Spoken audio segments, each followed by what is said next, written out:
is a Missy. Yeah. Holla if you hear me. Yeah.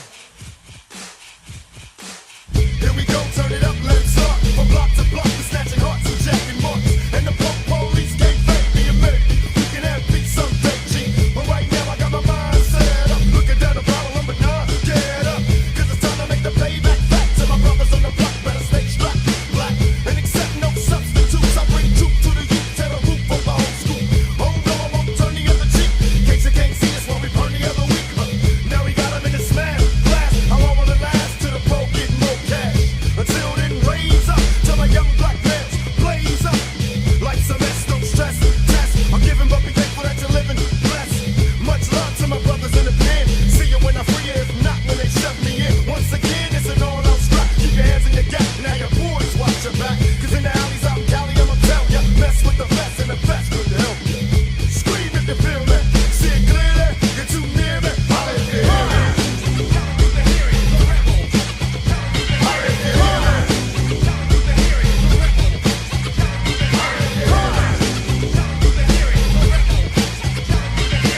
Pump your fist like this. Holla if you hear me. Pump, pump, if you pitch. Till the sellouts living it up. One way or another, you be giving it up. I guess cause I'm black born. I'm supposed to say peace, sing songs with your cap on. But it's time for a new plan. Bam! I'll be swinging like a one-man clan. Here we go, turn it up, don't stop. Tell my homies on the block, getting dropped by cops. I'm still around for ya. Keeping my sound underground for ya. And I'ma throw a change up. Quit like you never put my name up.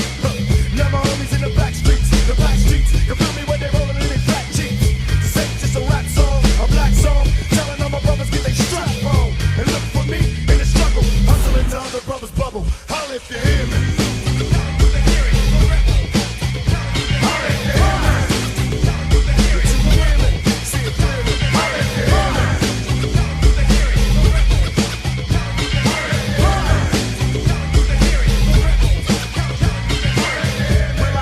Will I quit? They claim that I'm violent, but still I kick. Representing, never give up on a good thing. Wouldn't stop it if we could, it's a hood thing.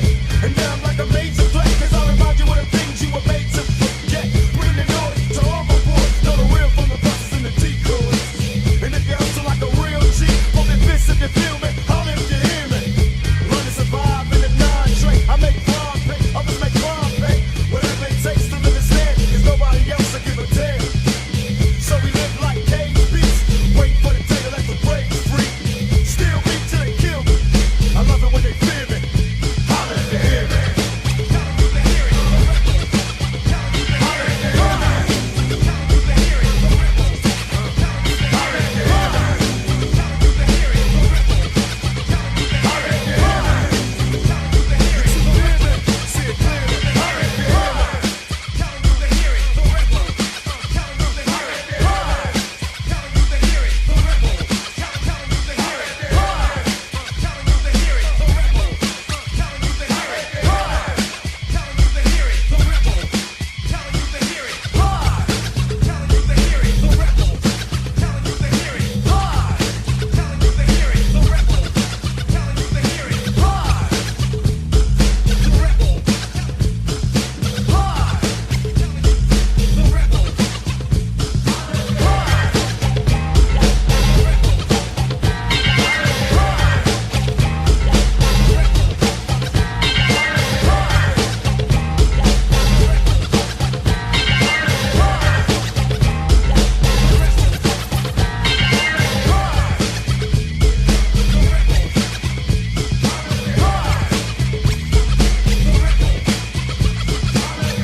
What's good? Let's do a sound check. Let's do a mic check. Let's do a mic check. Who with me?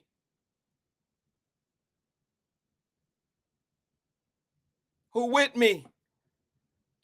Let your boy know I am having an amazing day today. So that means we're going to have a horrible show. Let me fix the light. Sorry.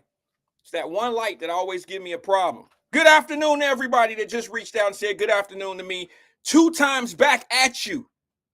I tell you what, sometimes when you just think that things are going all in the wrong direction, it take one email, one text message, one reach out to change your entire day. Thank you, Michelle Hardy. Sounds good on my end, she says. God is good. Whoever your God is, whatever your amazing being is, whatever your Jehovah is, I tell you, God, my God, I don't know about your God. What up, D? What up, D? What up, Andrea? What up, Ed? Edward. I don't know. Some Eds don't like that Ed shit. My name is Edward. I met a dude once before, Ed. I was like, what up? He said, my name is Edward. I said, hey, all right, Ed, what's happening? You know, I'm from the land of get a nickname right away. D Brown, what's up? There go my nephew. I got family in the building. Y'all better watch out. Y'all don't want no smoke. I'm just playing. I'm just kidding. But yeah. Life is a roller coaster. Life is a roller coaster. And you have your good days, you have your bad days, you have you have those moments in life that, I'm gonna say something to you guys. It's gonna sound a little, it's gonna be a little shocking. It's gonna be a little shocking. And I don't mean to be controversial. I don't mean to be disrespectful to those that may have lost a loved one, especially to parents who may have lost a child this way. But I'm gonna tell you something. Me growing up, I had this real solid way of thinking. My mind was set. I was driven. I was a driven kid. I went hard for everything. And I'm gonna say something that's probably gonna rattle the boat a little bit in a couple different kind of ways. I remained focused as a young kid growing into an adult. But one thing that helped me understand how to lose and get back up and dust myself off and keep going was sports. I don't think anybody or anything taught me how to continue and fight and go, keep going better than sports. Now, for some, it might be it might be bingo, it might be gambling for you, it might be whatever you do that gives you your highs and lows, and you take your losses and you bounce back, and it allows you to see that it's gonna be all right. Next time gonna be better. I'm gonna cancel that gambling one because that's an issue. You can have a great day of gambling and then lose and then be chasing lost money. Okay, so I negate that. But whatever you do that you find that has made you stay focused, or it allows you to know that the bounce back is real. For me, as a child growing up, going into as a young man, sports did it for me. It allowed me to have sports is like life. You have your ups and downs, you have your wins and losses. You have your moments where you just like, do I really want to do this again? I don't want to play anymore. I done been at practice. I practiced all week and we lost. We got blown out. And then you go in the next week and you play another team, or during the week you have a down, you have a down practice week. And then you go into the week and you play a team that's better than you on paper, better than you. Your coaches then psyched you out. You can't beat that team. Them boys way better than y'all. We shouldn't even show up. And then we end up smacking them, doing them bad, dragging them. And you say to yourself, if we can beat them, I can beat anybody. Sports did that for me.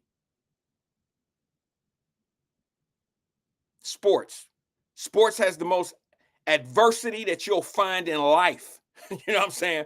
Sports prepared me for life. And I'm telling you, that's why I say, hey, for parents that got these kids that aren't doing anything, staying on social media, staying secluded to themselves, not not involved with other people, not mingling, not taking L's, not learning how not learning how to use conflict resolution. All you got to do is put them in a sport. Sports don't have to be football, basketball, and baseball. It don't have to be that. It could be shit. They calling anything sports these days. Have you seen the shit that they put in the Olympics? I mean, the Olympics had break dancing. That shit was wild. That was whack. That was crazy as hell. But sports could be anything. It could be chess.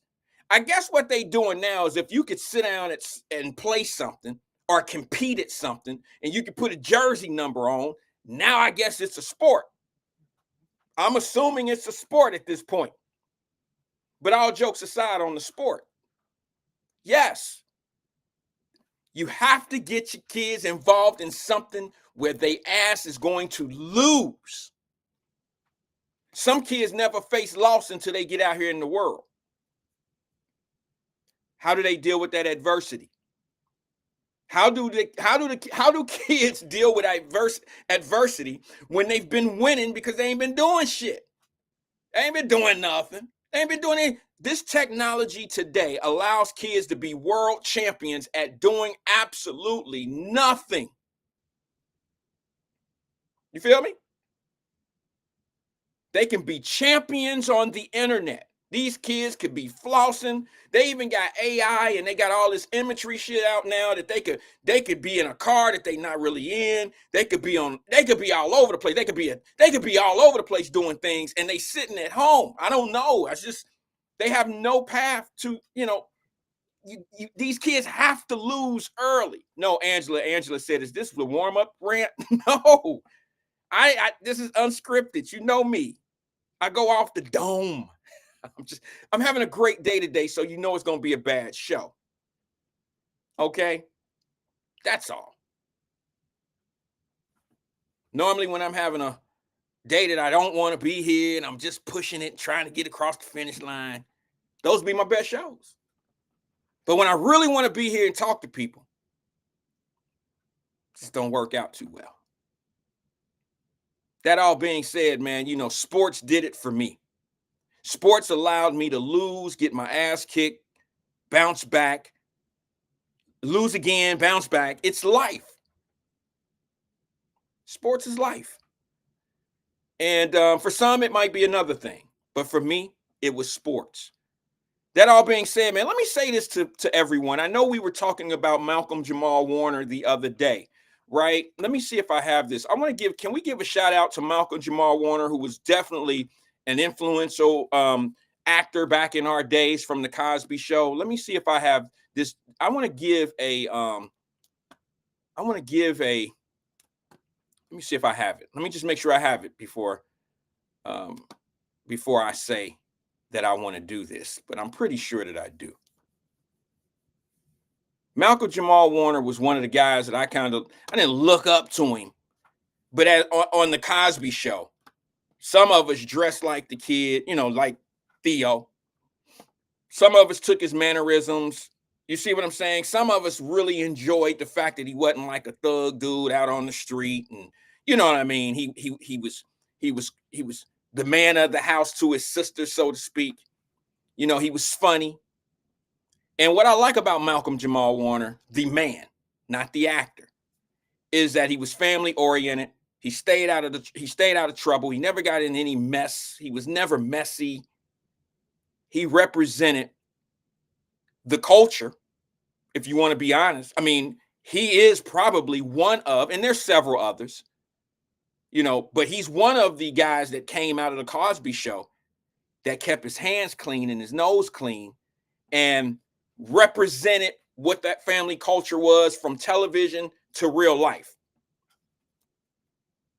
You know what I'm saying? So I want to salute him and I want to give a tribute to him, if you guys don't mind. Can I do that real fast? Can I it's only a minute long. I feel I owe it to him because he's been a good person. He's been a good role model to the community. He never really was. I mean, he played some roles where he tried to be a gangster. That really didn't work out. I'm glad because he was very selective in what he done as a professional. He was selective. He knew that he wasn't going to be able to be, you know, the kingpin and all that old type of stuff. And I'm glad it didn't work. That didn't work for him. I'm glad he was the MD. He showed kids that look like him that, of course, you can be a doctor. Of course, you can be a scientist. He played many roles. You know what I'm saying? And I think we need to take a few minutes to thank Malcolm Jamal Warner. Check this clip out.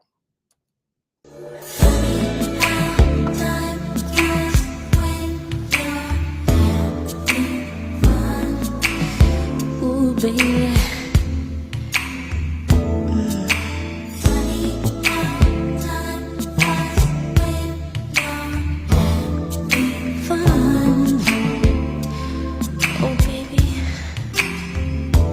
Don't know where it all went. Time passed us by. Just when it seemed the fun began. Ooh.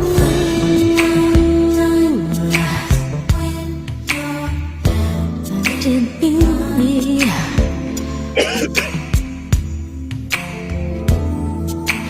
stay?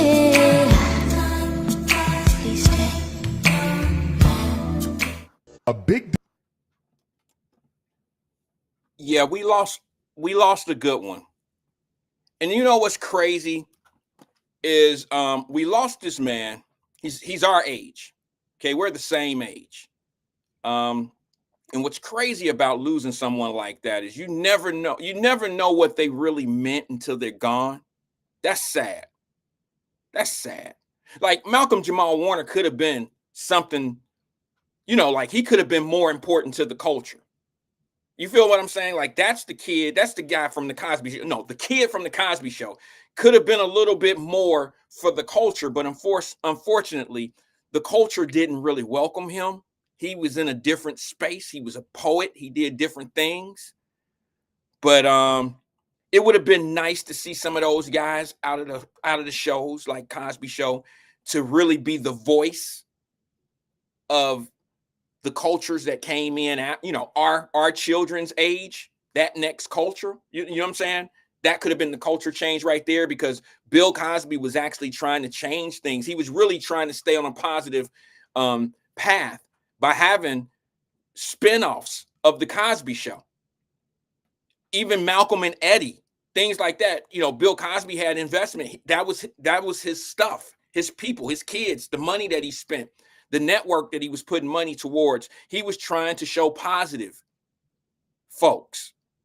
And, you know, like Different World, all those really nice shows. You know, HBCU enrollment went up. I ain't sure the graduation rate went up. I'm just saying, I don't know. But the enrollment, the opportunity, the chance to be there, it went up in the 90s. And, you know, I you know, television, news, and things of that nature play a huge role in the things that we accept in our culture, or the things that we accept in life. The more you hear someone say something, the more people tend to believe it.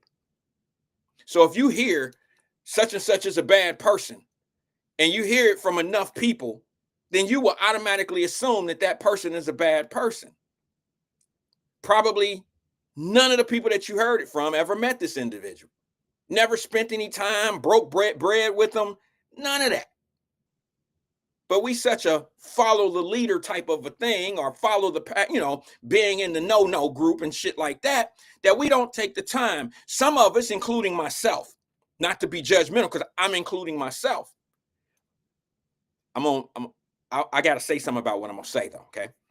Some of us, including myself, have blocked our own blessings by allowing other people to get in our minds and think some of the best people that could have been in our lives shouldn't be there.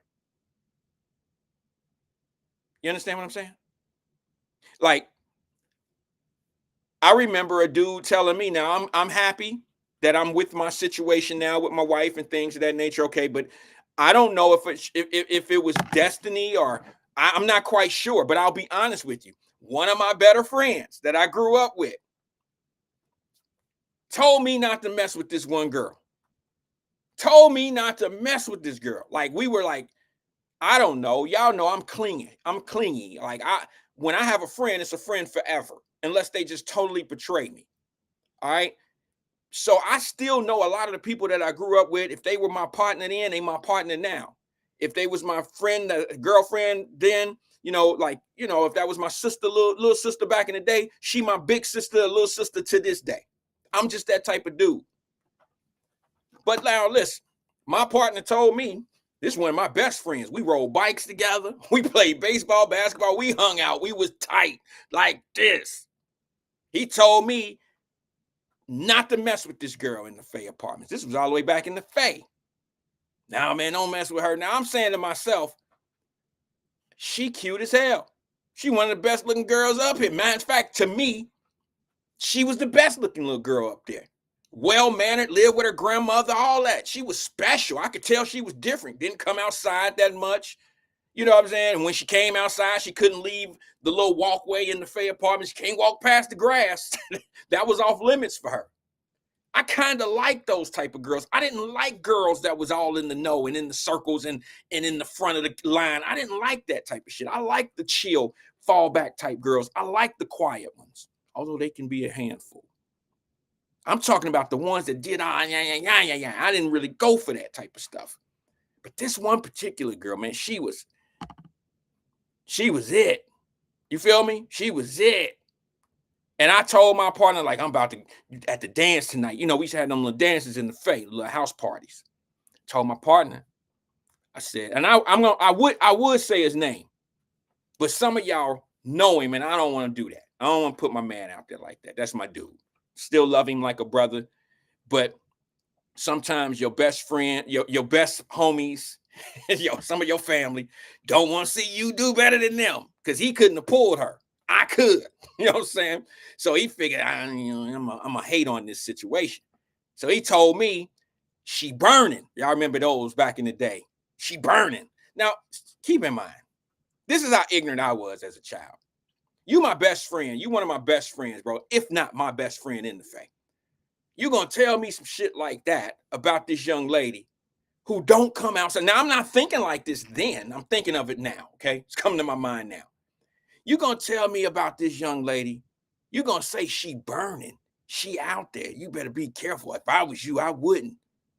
And I'm saying that this is when I was kind of, I was the type of guy that was probably, I could be influenced. Okay.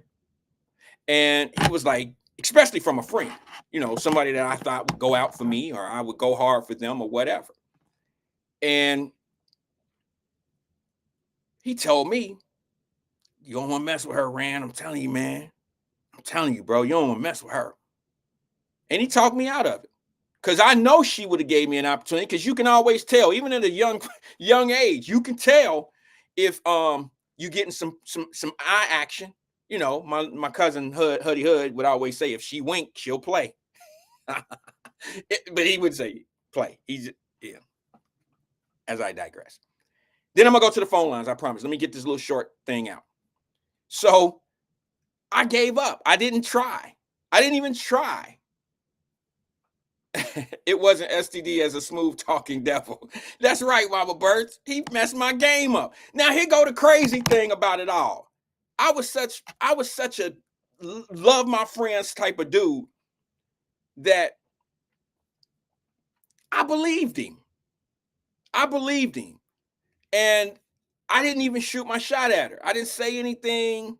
I didn't, I kind of walked past her and she was waiting for me to say something. Y'all know those things. We come from the area. Girls didn't talk to you. You had to talk to them.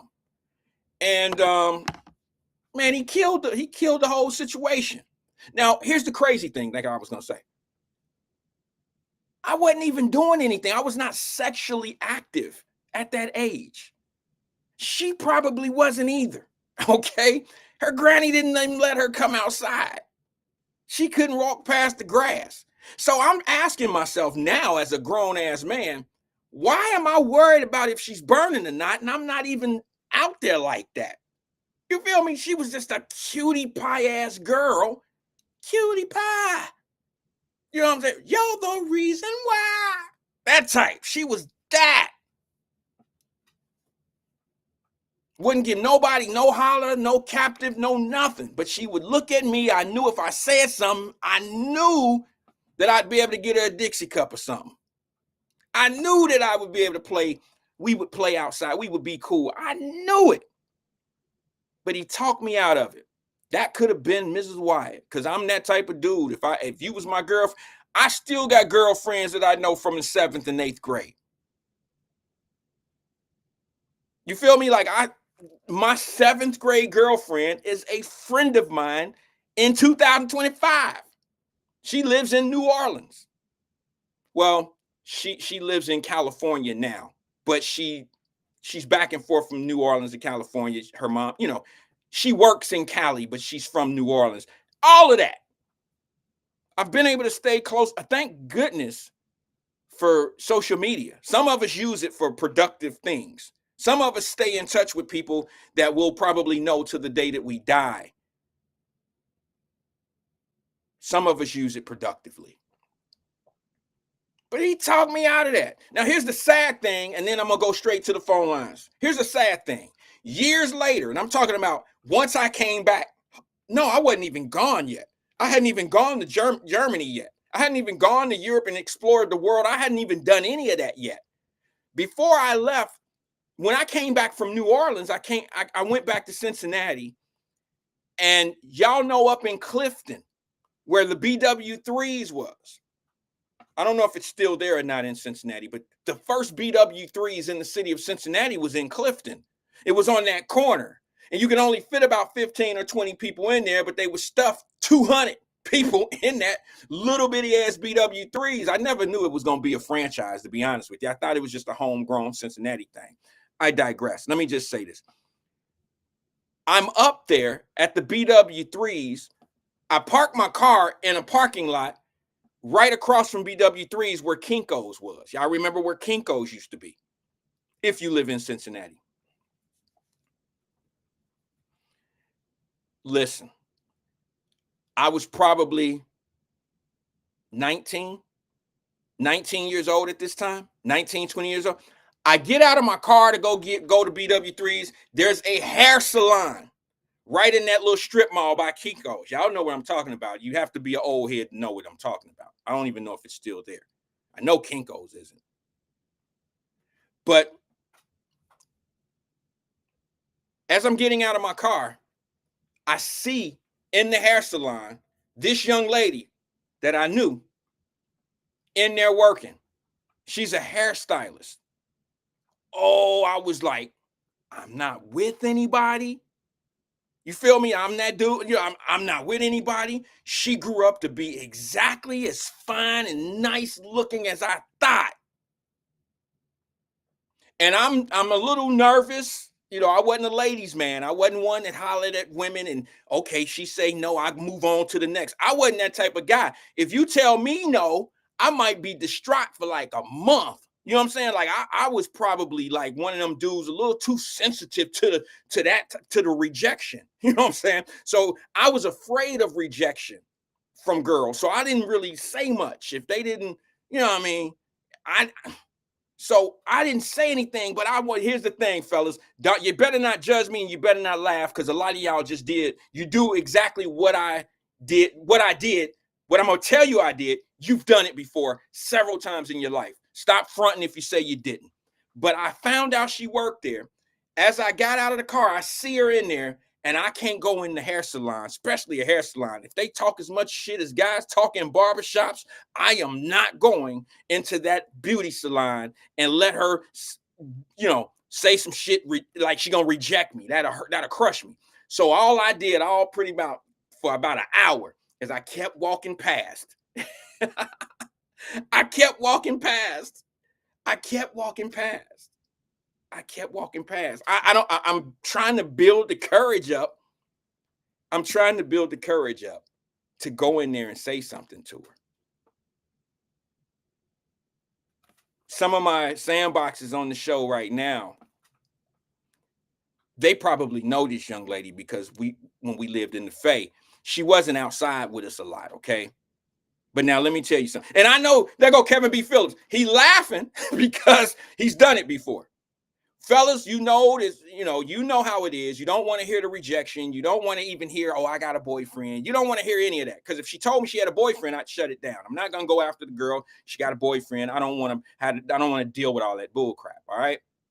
So I'm just trying to psych myself up into going in and saying something. And I can't really do it. Then I said, well, damn it, what do you have to lose? You ain't known her. You don't know her. You ain't seen her in almost 10 years. What you got to lose, man? What you got to lose? And I said, I'm going in. Forget the B-dubs. I'm going in to say something to her. I've been out there strolling, lightweight like a creep. I've been on that park ride going back and forth for damn near an hour, probably an hour, trying to work up the nerve to go in and say something to this young lady. I don't get the courage until the very end. And I said, fuck it, I'm about to go in. They're obviously closing. It's nighttime. They're about to shut down. Hair salons shut down when the last head walk out, right? I see her coming as I'm going to the shop.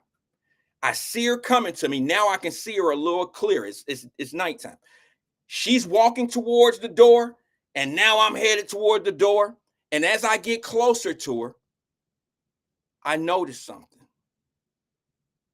So I slow down. Now I'm thinking she's walking to the door to open the, to lock it. Maybe she's scared. It's nighttime. I probably was on some creep shit. Maybe she's seen me go by 50 times. I don't know. But as I get closer to her, yeah, it was lightweight some stalking, but it was a build up to, I knew her, she knew me. All right. It ain't like I was stalking some random person. I was trying to build up my courage. But as I got close, this story ain't gonna end well. As I got close to this young lady, I noticed she had a black eye. I noticed that one side of her face had a black eye, and the other side of her face was it was bruised, that bruising on the side of her face. Now, you got to understand, some people might find this story to be a little familiar with some of the things that we see, how we grew up. My mother was abused as a woman. So I was always against guys putting hands on women. Yeah, I know. You got something on me now that when I was 12, 11 years old, I put hands on a girl who owed me $2. But that was a taught behavior. It didn't feel good. But now let me get to my story. As I got closer to her, I seen that she had a black eye. She was light-skinned, so it was very clear. You know what I'm saying? You could see that black eye. And on the other side of her face, it was that, that purple type of look. That bruising. And my jaw dropped. And I start backing up. And I hear a horn blowing. It scared the shit out of me. And it was a dude sitting outside in a car, sitting right outside on Vine, right there. And she came to the door. She stuck her head out and she said, I'm coming. And he said, hurry up, bitch.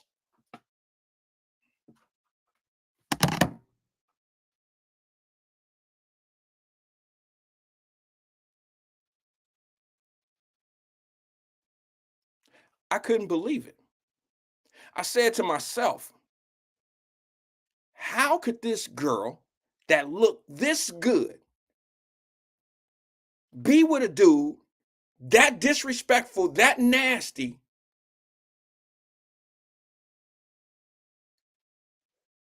How did she end up in this situation? How did she end up with a dude? Now y'all got to understand, this is a girl that guys know what I'm talking about when I say this, okay? We go home when we're young guys and we fantasize and we dream about that's going to be my kissy girlfriend. That's going to be my girlfriend. This was a young guy crush, young guy. I had a crush on her. So I would go home and, Every time I would walk past Circle View, I don't remember the street that she lived on, but it was right the street next to Williamsburg, but it was where my partner Marvin used to live in that little circle back there. And yeah, every time I walked past that street, I thought about her. I used to always think I'm gonna ask her for her phone number. So I used to think about her all the time. Now, that night that I seen her bruised up and this guy yelled at her, you know, I watched her.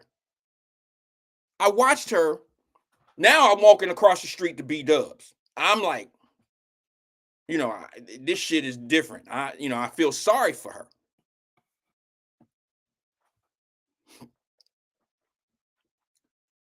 I'm watching her get in the car. And as she's walking to the car, now y'all got to understand, like, she's a working woman. Ron Dula said Nottingham. I think it was Nottingham. Jerica said she was closing a beauty salon at 12. Her boyfriend was picking her up at 12, yo. I don't know what time it was. It was late. We all hung out at B Dubs at nighttime. There was hair salons up on Vine Street. Y'all know what I'm talking about, by Kinko's. Yeah, sometimes barbershops and hair salons close at 9 or 10 o'clock at night. I don't know what time it was. I'm talking about when I met her when I was a young man. I was 11 or 12 years old. 10 years later, I'm 19, 20 years old, and I ran into her again. I'll back the story up a little bit. And when I ran into her again, I was shocked. Now, you got to understand, here's the difference between someone that grew up in an era where all his friends was there at one time, and then I go off and move, and I come back 5 or 6 years later from New Orleans. And now all my friends are, it might have been shocking for me to see this young lady getting her head, being in a situation where she's getting her head pottled in or being beat. That's shocking for me. But if you were in Cincinnati and you watched the whole situation develop, it wasn't that shocking to you. But it was very shocking to me because I came back and I'm looking at this young lady and I'm saying to myself, the first thing came to my mind, y'all gonna think I'm bullshitting, okay? When I got out of my car up at B Dubs and I seen her in that hair salon, I said, there go my wife. That's that girl that every young man had a crush on, somebody that they always had a crush on.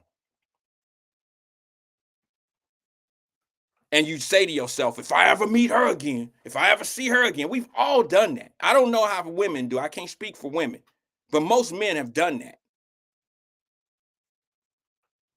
Linda Reed said, was he her pimp? No, that was her boyfriend. That was her boyfriend. I checked out on it. She was with an abuser, and I never would have treated that girl like that. That's the first thing came to my mind is I would have never treated her like that. You feel what I'm saying? Like, how did she end up with a dude like that? She was raised well, she was really a nice girl. How did she end up with a dude like that? I'm sorry. I don't know how women end up in situations like that. My mother did. And I would say that now you got to understand, I live with mine. I live with my mama. My mama had a mouth on her, okay? But that don't make it right for someone to put hands on them. But at the same time, I'm saying to myself, she's really, this young lady was very, she was quiet. She was a really good person, I thought. But hell, that could have changed in the 5-6 years that I was gone. It could have, it really could have changed. And Linda Reed, that's what I was not going to do. I was not going to do that. She said, Wyatt, you should have stepped up and saved her. The only way I was going to step up and save her is if my friend, and I hate to say this is going to sound kind of arrogant. It's going to sound arrogant, but I'm going to say it. If my friend would have never talked me out of not going and saying something to her, if she would have ended up being my little girlfriend or something, that was the only way I was going to ever save her. But I've never tried to save a woman that was in a bad situation. I've never tried to talk a woman out of being with a man. I've never tried to do that in my life because I always figured that I think that women should make those decisions on their own when it come down to who they with and who they want to be with and what they willing to tolerate. You know, the same thing with the woman's choice. I believe a woman should have a choice. And now that don't mean that I didn't do what I still do to this day. Can I be honest and tell you that I reached out to one of my girlfriends? Y'all know I call my female friends that I grew up with my girlfriends. Okay. So, because I'm from that era. All right. So, some of y'all get your minds right. But I'm from the era where I could say, that's my girlfriend. That's my sandbox. That's my girl from down. You know, I reached out to one of my girlfriends one time, really close one to me. Like a sister to me. And I asked her, I said, now, one of my dudes is dating this girl that I used to date. You know what I'm saying? From Gamble. All right. I'm just gonna say that because some of y'all will put this together. My girlfriend from Gamble Junior High ended up with one of my boys, like I grew up with, who got baby mamas. He ain't shit.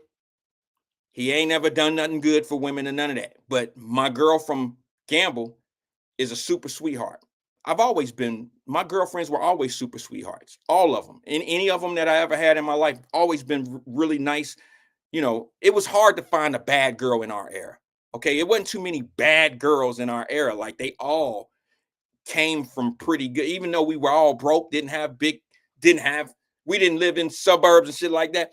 But they all came from clean families, clean neighbor, you know, clean hallways and shit like that. Clean clothes, came out with baby powder on their chest and shit from taking a bath. We always had clean girls. All right. That all being said, and baby hair coming down, I had to reach out to one of my friends and tell her, like, hey, should I get involved in this? Now, this is a few years ago. This is during, it was probably right at the beginning of Wyatt Live. I'm still influenced by some of my friends, some of my girlfriends or guy friends, whatever. I still take their opinions and take it for face value. And I reached out to her and I'm like, listen, I don't know if this is right, but I'm gonna run this by you. And she probably listening today. I said, my partner, I know he gonna dog her. I know he gonna do her wrong. I've said this on this show before. I said, I know he gonna do her wrong. I know he gonna dog her. Should I say something to him or should I say something to her? And she told me what I was already thinking, and that was stay out of it, Ram. She know what she doing. She know what she got. And see, I've always had that idea of women always knowing what they have, what they got, and it's up to them to make the decisions. They don't need Superman, super big bro, super stepdad, all that. They don't need all that to come to the rescue. She told me. I said, I know he gonna dog her. I know he gonna dog. And she said some of the realest shit to me. She said, well, she know what she got. She know who he is. Don't you think she know that? And I said, nah, I didn't really think of it that way. I think he got her tricked. He said she 50. She said she 50 years old. How he got her tricked? She done seen everything. She know what she dealing with.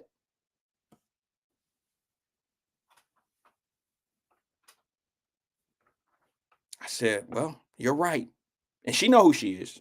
She watched the show, who I had the conversation with. Jerica said, what? Why would you be concerned about her?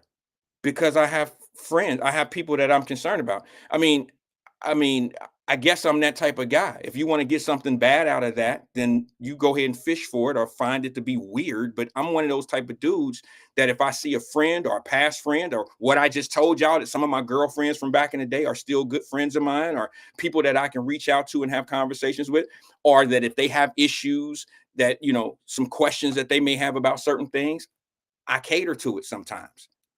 I don't know about y'all, but I don't hate everybody that never worked out in my life. I don't have a problem, you know, I don't have enemies that I created. My enemies are self-created. Most people that don't like me, I've never gotten, um, I've never done anything to them. You know what I'm saying? It's always somebody then told them some shit or something. She said, you get offended so easily. Well, don't say dumb shit like that then. That's all I'm gonna say. That to me, that's offensive. And then you put up that's offensive to me. Yeah, I guess it is a little offensive. Why would I care? Why would you care? You don't care? Maybe women are different. I take that back. Jerica, my apologies. Maybe women are different. Maybe y'all hate motherfuckers that y'all just don't date anymore. Maybe every breakup has been a bad one. So I apologize. But I think most people, you got to understand how long I've been married. I've been married so long that every relationship I had before my marriage was kiddie stuff. That was kiddie stuff. You feel me? That was kiddie. So it didn't really matter to me. But that don't mean we're not friends. All right? So that's all I'm saying. So if someone asks, why didn't I try to help that young lady? It was because I kind of learned not to get involved. And then one of my friends here late in life had to remind me, stay out of it. You feel me? Stay out of stuff like that. Don't get involved. She know what she got. All right, let me go to the phone lines for the first time today. Good afternoon, caller. Thanks for holding, man. You've been holding a while. I appreciate you coming in. Can you hear me? Yeah, I'm here. Hey, what's up, Wyatt? I'm sorry, caller. I'm sorry, man. I had to turn the speaker up.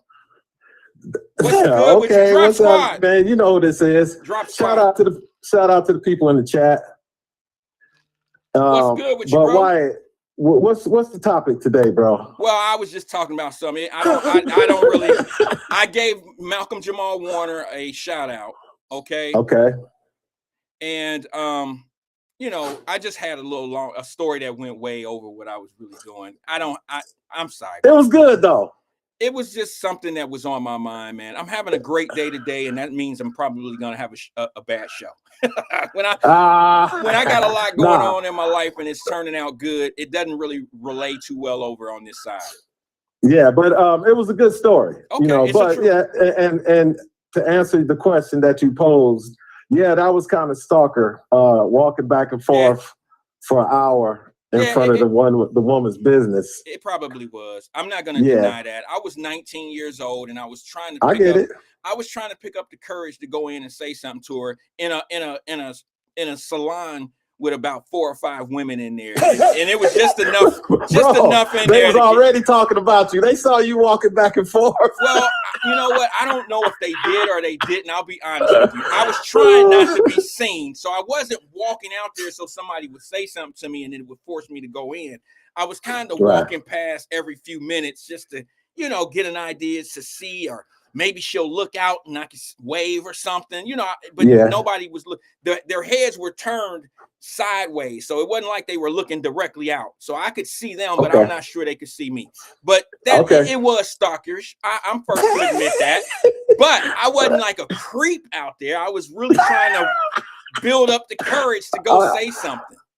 All right, Wyatt. All right, but again, perception is not always reality. Hey, bro, listen, something else you said. You said that because this woman that you were stalking, that's an air quote. Okay. Woman. I'm never going to live this one down, but go ahead. This woman, because she was so fine that you couldn't believe that she would be in an abusive relationship. Is that what I heard? No, it wasn't because she was so fine. I guess at 19 years old, I was thinking to myself, how did this girl end up with a dude like that? Yeah, she was cutie pie when we were younger. She still was cute, but now she's woman cute. She's fine cute. She's exactly what I thought she was going to be. You see what I'm saying? Yeah. I feel you 100%. But I just wanted to put this out here.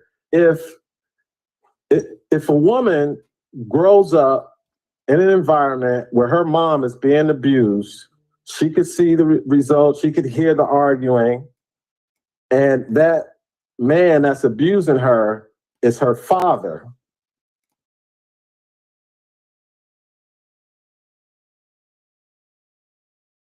That's probably why a woman ends up in an abusive relationship. Okay. Wouldn't you agree? I can see that being one way. Yes, right. And then if the woman who's being abused by a man and she has a son, right? Okay. Obviously, that's what he's gonna see. So more than likely, he'll grow up to be an abuser. I don't know. Because usually you become what you hate the most. In some cases, I mean, my mom. And then some people, because of mental issues, they will provoke a person to become violent because that's what they saw. They saw their mom fighting, getting beat up, and then the next day they hugging and loving and eating breakfast together. So this is her image of a relationship. And if that's all she's exposed to, she's gonna think that's how she can get attention and affection is by arguing and making this dude get physical with her. I mean, it's a whole lot of things to go with it. No, I but get it. Usually Right. That's the reason why somebody, especially a very beautiful woman, would be in an abusive relationship. Yeah, I get that. You had a valid point there. However, this young lady, I don't want to change what you're saying because you're right. I see that all the time. You're spot on. But this particular young lady grew up with her grandmother, no grandfather in the house. You know what I'm saying? Like that, it wasn't. You can tell there was no like abusive situation in that crib. You know what I'm saying? But how do I really know? Because nobody. No, you really don't. I don't, because nobody would have ever thought that I came from an abusive. Like I seen things that my mom had gone through. Nobody would ever thought that. You see what I'm saying? Right. And you grew up saying you would never put your hands on a woman. That's true. Exactly. But we all know that when you in a relationship and emotions and that that competitiveness, that tit for tat shit, it can get to a point to where a woman can really, really make you want to raise your hand. You may not hit her. I don't know. But she can get you to that point. Yeah, of course. Okay. It's right. one thing to have the thought, but to execute it is another thing. You would have to agree with that. Right? That's true. That's true. But we're all human. We're all human. And when you're in a relationship with people, they know the buttons to push to get you to a certain spot. Yeah, and I know that. I know that because women use their power of words over physicality all day long. But I've never put my hands. I've never hit my wife. Never. I've never done that. But yeah, I know how women do. I know that they say things to be, because that's their power. The power. Right. And all men aren't as strong as you. Yeah. But it don't. Some men are so weak that it doesn't really take much. Some women don't have to use that power for some men to be that way. Right. And some male and female abusers don't need to be provoked. They just want to whoop your ass for whatever, mental, psychological shit they got going on. That's true. And again, it goes both ways. Now, the last thing before I go, again, shout out to the people in the chat, AK-47, go way back, Angela Kinney. The Cosby Show. Yes. Wyatt, did you know that the Cosby Show debuted in September of 1984? Okay, that makes sense. Okay, by NBC Studios Network. Okay. And the show had its final episode in April of 1992. Okay. So the show was on the air for 8 years. For 8 years. Guess what political party had been in the White House during that whole time and 4 years prior? I'm not sure. The Republican Party, with Ronald Reagan serving 2 terms and then George Bush only serving 1. Okay. Okay, think about what was going on in the Black community from 1984 to 1992. What was the number one issue going on in the Black community, Wyatt? What were those dates? 84 to what? September 1984 all the way to April of 1992. Both election years. 84 to 92. What was the number one issue in the Black community? I'm going to take a stab. I don't know this. I'm just going to take a stab. I'm going to say affirmative action. No. Drugs? Yes. Oh. That was the height of the crack epidemic. 84? 84 to 1987. Where was I at in 84? I mean, that was I didn't even know crack really started in the early 80s, but the epidemic hit because everybody saw the money that could be made. That was from 1984 to 1987, because remember the crime bill came in 92. Gotcha. So it had gotten so bad, right? Because everybody was making money and the money was getting thin. And that's when you had all the killings in Miami, Detroit. You had it all over the country. That was in the 80s. I guess I was too busy doing other things mid 80s, to be honest with you, Drop. I'm gonna let you make your point, but I'm just, man, that blows me away because this is gonna be crazy for a lot of folks. It'll show you that I was basically doing other things in my life.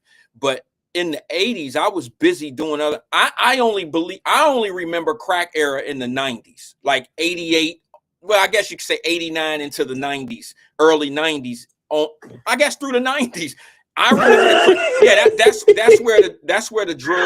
that's where the stuff was. But now that I think about it, now that I really think about it, I was 15 years old back then. So yeah, your numbers are right. I just remember, I don't know why. I know you saw it because I know how old you are, Negro. So I know. I'm like, where the hell? What's wrong? You having a brain fart today or something? No, you know what I'm really thinking? I'm really trying to, I equate the drug activity, the dope game of crack. I match it with the music. You see what I'm saying? And when I remember the horrible crack era, it was at the early 90s for me. That's what I remember. I'm just placing it with certain music and certain songs at that time. But if you really think about it, what year was it when NWA came out with Dope Man, Dope Man? Because that's when it became very popular to become a drug dealer. You there? Yeah, I'm here. Here is an answer from it was in the 80s. It was in the 80s. Okay, I'm trying to look up something here while we talk. Was it like 88 or something like that? Yeah, 87. August 1988. It was 87 is what I'm seeing here. Well, again, okay, whatever. Okay, that was at the. But see, you got to remember why Alexa off. So you got to remember the album Straight Outta Compton came out in ’88. It was a. No, I think you're right. Wait a minute. It was a narrative of what was going on in the hood, which was the crack epidemic. Wait a minute, hold on. Let me get this right. So I can. It says here that Straight Outta Compton was released in 1987. So your date is probably right on the other one because it was NWA. Yes, yes, and the Posse that came out in '86.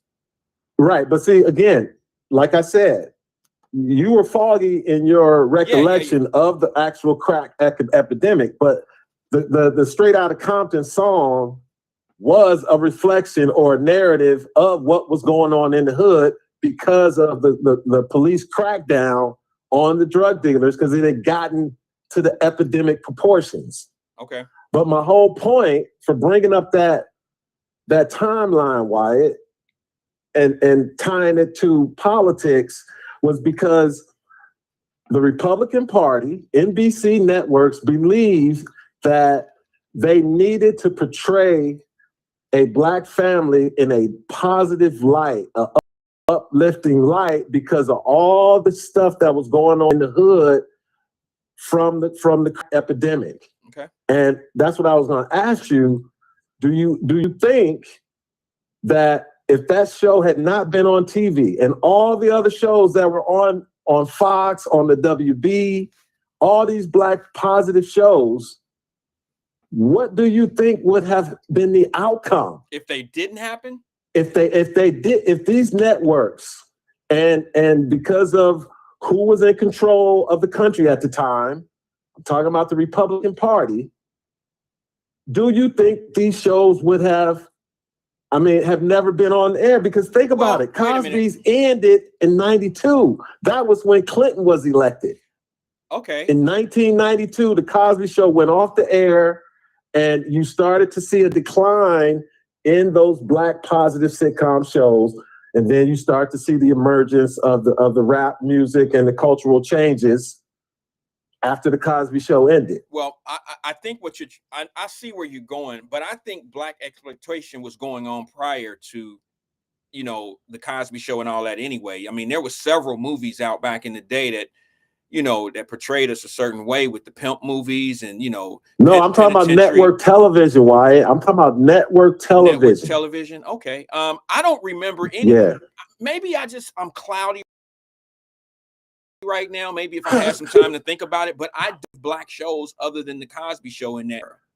Well, you know why. But wait a minute. Before that, there was different shows like That's My Mama. Bro, it was why it was. They were all over network TV. Well, there were shows in prime time. There were shows though, bro. There were shows that was yes, prime time. And then you had Arsenio Hall on late night taking over. Wait a minute, you're moving too fast. Let me go back to before the Cosby Show. Remember That's My Mama? That was productive. That was a good showing the family well. That was doing good. Yeah. You had, like then the TV show What's Happening. Yeah. What's Happening? That's My Mama. Right. Right. Those shows were on TV in the late 70s to the early 80s. And Good Times. You know, there was a lot of shows on. Yeah, right. But it wasn't like in the late 80s and the 90s. Black I agree. TV shows with black stars and black families, mother and fathers, there were at least 7 on at the same time on the various networks. ABC, NBC, CBS, and then you had the WB and all the other, non-major networks. Well, that's one of the reasons why. But my whole point is, Wyatt. Okay, go ahead. I think that without those shows, the black community would have been a lot worse. It was affected deeply from the crack epidemic because that's where all the drugs were sold. But my point is that if not for shows like that, encouraging people like yourself, because now that you're older, it's hard for you to even remember the condition of your hood from the drug epidemic. Meaning, I remember it. Well, meaning I remember it. Meaning my younger self. I'm talking about under 10 years old. You see what I'm saying? Under 10 years old, the big drug in our neighborhood back then was dog, what they call dog today, which would be heroin. Heroin, right? Yeah. So heroin was never on any of my friends, none of our radar to sell or to do. It was just too. It required a needle and all this other. We wasn't trying to get into stuff like that. But you still had cocaine was still out there, but cocaine was considered a rich man's drug. Right. But that again, when the epidemic hit, all I'm asking you, because I'm ready to get off. Okay. Because I'm looking at the comments and but again, why it's good. It's a good thing you recognize Steele Huxtable. You said he's an image or a actor I think he's a pillar that a lot of young people your age, grew up with, and copied his style and everything. Yeah, that's true. But again, I think that if not for those type of shows, the black community would have been set back way worse than what it was. Way worse. So I think because we owe Bill Cosby a thank you, regardless of what people want to do to him today. I think they tarnished his reputation on purpose. That's just me. I know some people believe he's guilty. I believe that Bill Cosby is guilty of having drug activity with these young ladies. I think he signed a deal that just made things go away. That's my opinion. I think that he was trying to go the easy way and not be embarrassed, not be, not embarrass his family, his wife and things of that nature. I think he was doing what all the guys were doing in the Playboy Mansion back then. And that was, he was having, like them Diddy parties, to be honest with you, before Diddy was even around like that. I think that's what they used to do back in the day. And I think he used to get high with those ladies, but him being the American father, the American black dad, I didn't think he wanted that stigma on him. I didn't think he wanted that reputation. So if he signs a deal and they just make it go away, I'm sure nobody would have had to admit that he signed something saying that yes, drugs were involved. Yeah, but again, Wyatt, I know you don't want to talk politics, and that's why I kind of slid that whole thing about how the Republicans dominated from 1980 after Jimmy Carter. Reagan dominated 76 to 80, 80 to 84. Then his vice president wins in 84, and he goes all the way to 88. So that's 12 years, Wyatt, of a Republican and at the back then conservative point of view, influence. And again, I think had not the Republicans had that long run, we would not have had TV shows like that on the air at the time of a crack epidemic in the Black and brown community. Well, I got to say something about that, if you don't mind, because you might want to rebuttal what I'm going to say to you. But I don't think the television played as much influence on us as the music did. So if you say that the TV was showing one thing, but the music was probably more influential back in those days than anything, when you're talking about the crack era, because I didn't see anything influencing us like music did. When it came down to like NWA and some of those other guys, I mean, I actually learned how to cook crack off of a song. Nobody ever showed, you know what I'm saying? Like, it wasn't like we had some class in the hood. You could listen to music back then and it'd teach you how to do everything that the devil was lining you up for.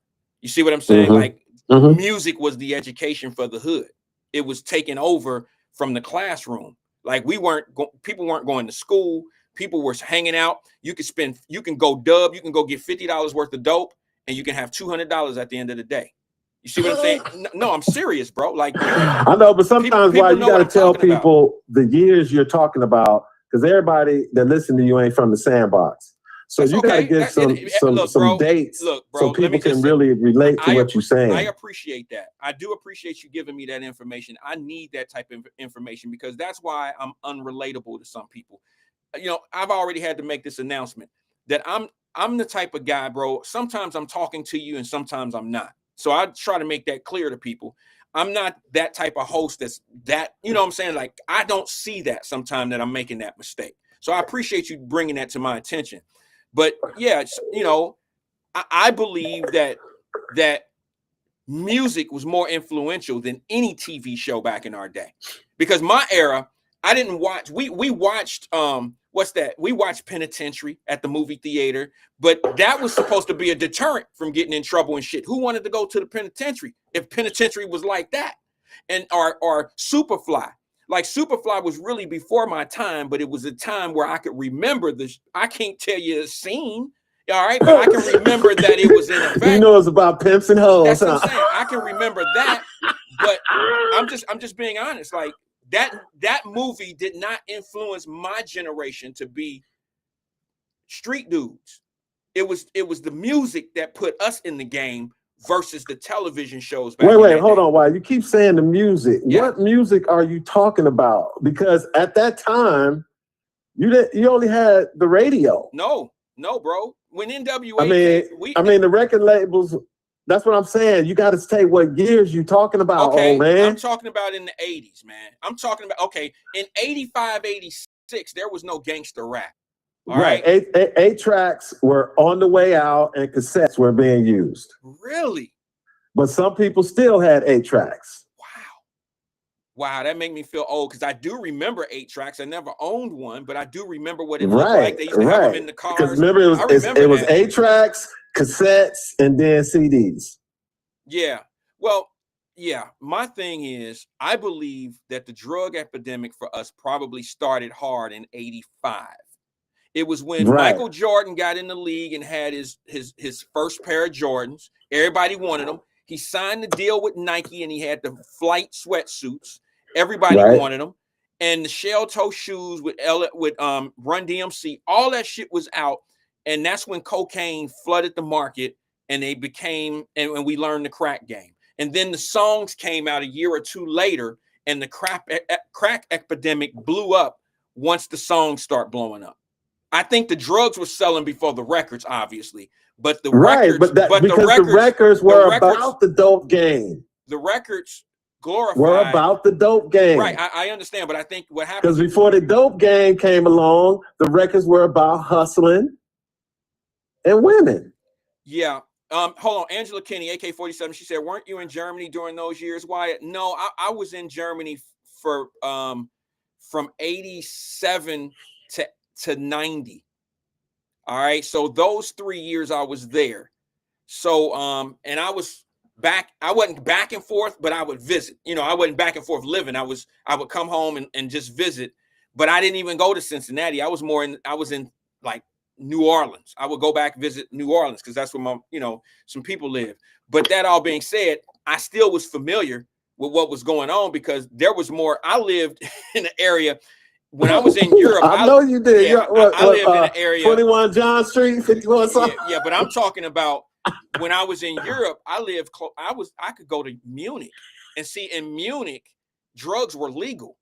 See what I'm saying? So I knew about all drugs. You know what I'm saying? You could actually buy drugs legally in Munich, but it was monitored. It was done a certain way. But that all being said, I still kept up. I mean, it was easy to keep up with what was going on in the States. There was no social media or anything like that, but it only took one dude to come home and tell you what's going on, or you could watch television. I think 21 Jump Street was something that we used to watch, and it pretty much all them New York rappers start talking about things, and it start coming to life. So I just be honest with you, man. I believe that the crack epidemic hit really hard in '86. I don't know if that's accurate to y'all numbers, but that's when the game changed because of the wants that the kids wanted. Like, we wanted all the fly clothes, Diodoras. We wanted a lot of stuff. I think it was 88 I left. It was 88, not 87, excuse me. But anyway. Right. You left. Why? You really left at the peak of the dope game. And let me tell you, because once that election happened, again, he ran on stopping the crime. Okay, that's how Clinton won. And y'all got to understand. Okay, so you're right. Again, when you left, that's when the police really start busting with the battering rams in LA. You're right. It was really hitting hard. You're right. Let me tell you how Let me tell you, I said you're right. Let me tell you how I know you're right, and then you can finish your point, I promise. You're right, because the people I was running with at that time, I would have been in jail. You see what I'm saying? When I left at a really good time. God, I'm telling you, God looks out. I left at a time where 1335 John Street this way. Shout out to Mary Birch. Mary Birch. She lived around the corner. That's Mama Birch. She lived around the corner from me. Her sons were my brothers. But all I'm saying to you is, it was a gift from God that I didn't stick around in that late 80s, because the people that I know today, y'all know some of their names. The Durrell Browns, those was my homies from the court. These guys caught cases. You feel me? I would have been right there with them. I promise you. We were all in the same, raised by our grandmothers and shit like that. We all was in the same little circles, and we looked out for one another. Some of them are preachers to this day in Cincinnati, and they know who they are. We all kicked it. We all did the same thing, and we know it. We talk about it. It ain't nothing we talk about like that. But, we look at each other because life changes. See what I'm saying? And but see why, again, the black man's story in America, it's kind of similar amongst, it doesn't really matter what your age is. It's the same way, right? If you do certain things, you're going to get up out the hood, and or if you do the wrong things, you're going to stay in the hood. Might go to jail, might get locked up, might even die, might even get shot before your time. But your story is similar to my story. I left. I joined the Marine Corps in 1980, and I got out in 87. And I know for a fact, had I not joined the military, I would have been caught up in the dope game, just like the people I grew up with. My nephew's father, he got the kingpin status. He did like 30 years in jail, and they just let him. Well, they let him out because of COVID. Right. And then he died 2 years later of a heart attack. But all I'm saying is, Wyatt, it's almost like growing up in the black community, you got two choices. Because you're going to see it all. Yeah. That's changing now. That's changing now.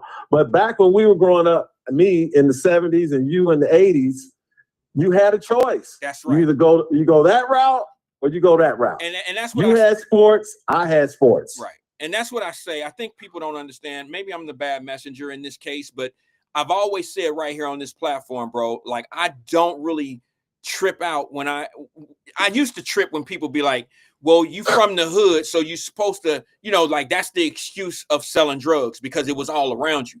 It was around all of us. Everybody didn't make the same choice. You have choices growing up down the way. You have choices growing up around dope. Everybody don't come out of the projects selling or smoking drugs. There's a lot. I would say 90%. Nah, that's a little high. No, I'm talking about who did. Okay, let me rephrase it. Rephrase that, right? I would put 90. I would easily say 90 to 95% of the people that come out of the projects has never sold drugs. I'm talking about for a living. Did it on a full-time situation. The majority of people that come out of where I come from never sold drugs, bro. We might have been around it, but a lot of them never sold drugs. The drug dealer made the choice to sell drugs. Didn't nobody had no fucking problems making no CMHA or no public housing rent. Stop the front, that's cap. If you think that you trying to keep your mama rent paid, that's cap, bro. Because ain't nobody paid nothing but $100 to live down there. All right. Right. The only thing they had to worry about is not getting kicked out. That's it. That was it. And everybody that I know that sold drugs, I'm gonna be honest with you. I hate to have this conversation, but it need to be said. They was all really just like, entrepreneurial thinking type people. Unfortunately, we chose the wrong business. But the thing is everybody was trying to be fly, trying to look fresh, trying to stay in the barbershop, getting a gold tooth. It was all about flashy, flamboyant ass lifestyle. It was never about, I got to get my mama out of the hood. Because I don't know too many of them that bought their mama's houses. They didn't even have a house. They live with their mama or their girlfriend, one of the 5 of them. You see what I'm saying? So that's just, so all that cap about, man, they sold drugs because the CIA dumped it. Yeah, okay, maybe it got there like that. I don't know. But the CIA didn't make anybody sell drugs because they was poverty. Nobody.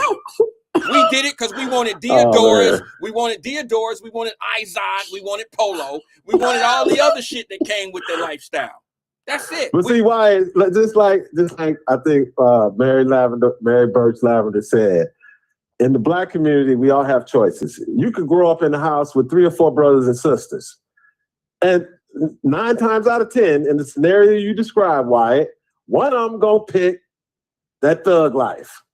One of them gonna go to college. One gonna stay home and be a work, whatever.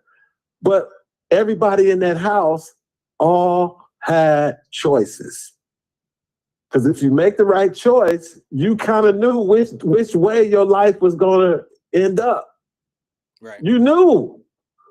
But there was hey, again, you're Wyatt, right. You keep breaking it down, bro. You're right. There were plenty of examples of how you were going to turn out if you continued to make the choices that you make. It was plenty of examples. Even the guys who holler about child support and all in their business. I'm like, your uncle got 6 kids. Your daddy had 5 of y'all, and he ain't nowhere to be found. So what makes you hear your daddy, or you see how your daddy running away from child support and all this other shit? You had plenty of examples not to be that way. You chose to do the same. Now I'm not mad because sometimes, man, like it's like you would think, how in the hell could a young girl or a young boy turn out to be a dope fiend when they seen the effects of how it treated their mama or their daddy? And it happens a lot. A lot of people who seen the destruction that drugs did to their family, they end up doing drugs too. And that just doesn't make sense to the common mind, to the regular mind. That doesn't make sense.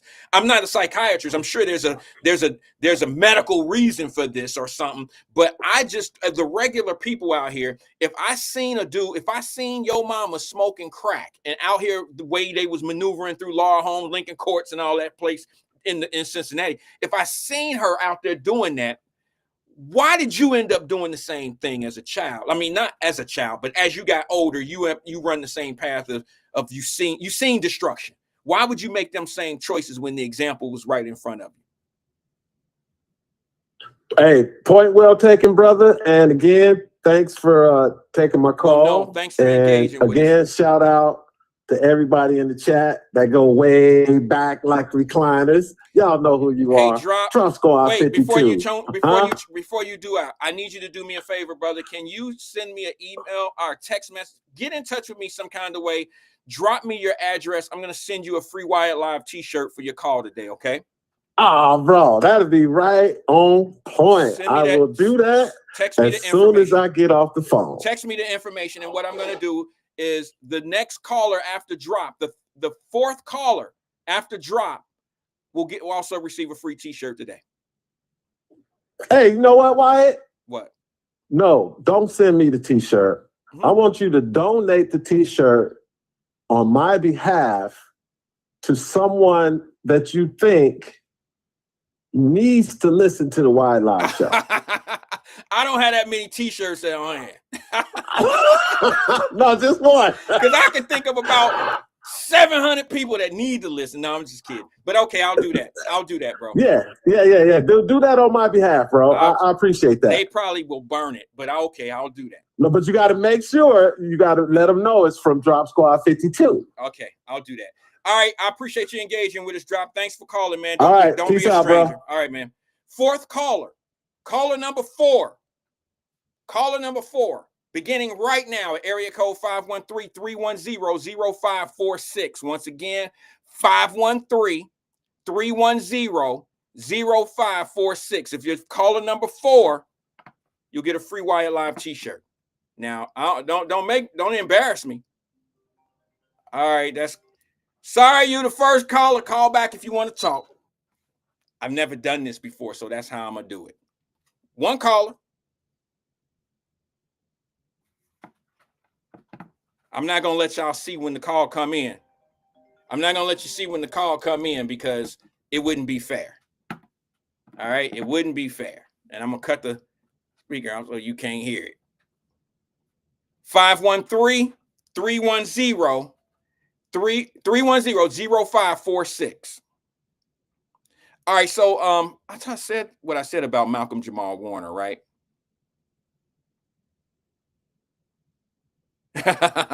Jerry Coleman said this to you, Drop. She said, I'm sorry. Never mind. Drop, just admit you don't want to wear the shirt. Is that what it is? Is that what it is? All right. Maybe so. Maybe so. Carolyn Smith says, I ain't never gonna get a spend my Wyatt bucks. I'm never gonna get the sign. You're the third caller. Call back if you want to talk. Next caller wins.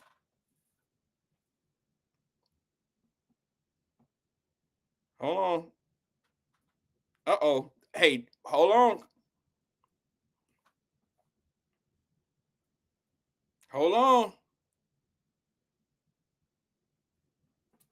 I don't know why I just did that, but the phone just shut down. Somebody just hacked my phone.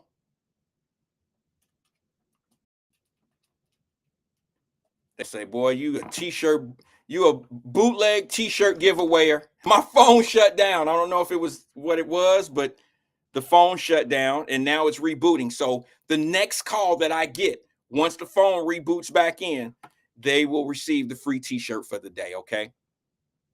And don't be mad if I send you the size I want you to have. I'm only kidding.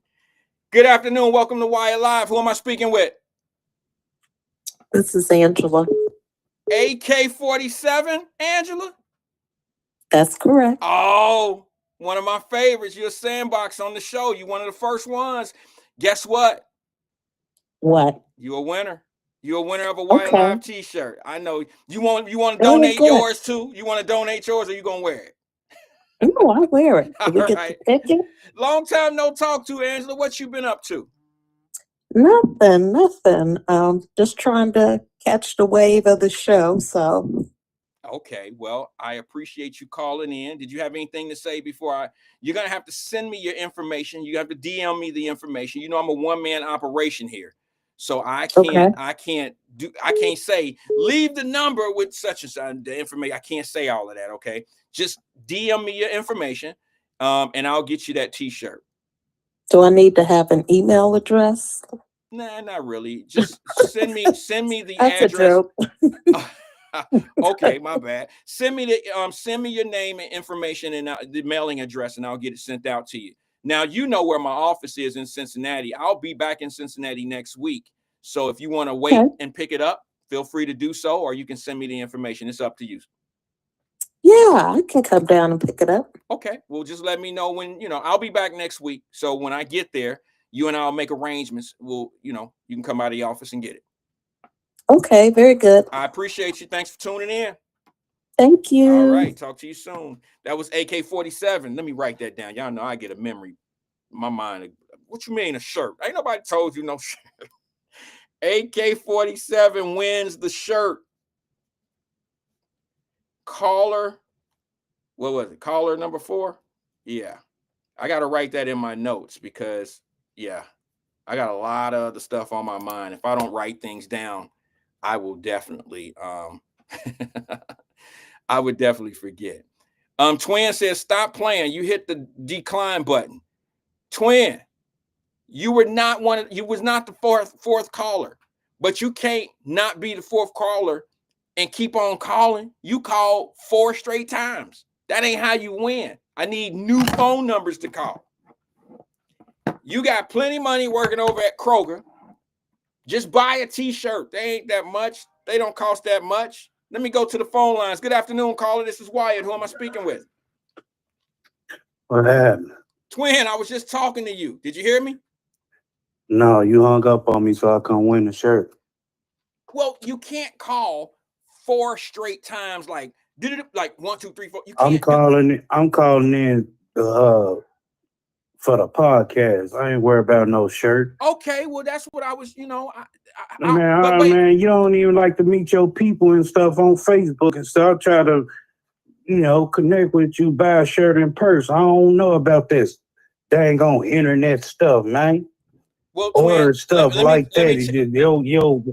Your program, whatever, your website and all that. Man, let me meet you, man. Okay, bro. Let me just tell I ain't with all that, man. Okay, Twin, let me just say this to you, brother. Okay, you might not be on the internet stuff and all that and the computer stuff, but how these phones work is I got one line.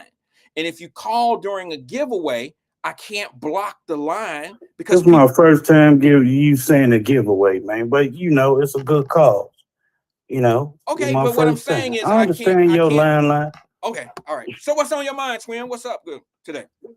No, man, I ain't gonna explode today on you and everything. That was good talk with you and Drop Squad. You starting out like you ready to go at me. Hey, I'm still in my baby chair. I ain't fell out yet, man. Give me a chance now. Swinging your 2 feet. Like, okay, what's on your mind today, though, bro? It was a great show, man. I was listening to Drop Squad. Shout out to him and everything. Okay. And all that. Yeah, man.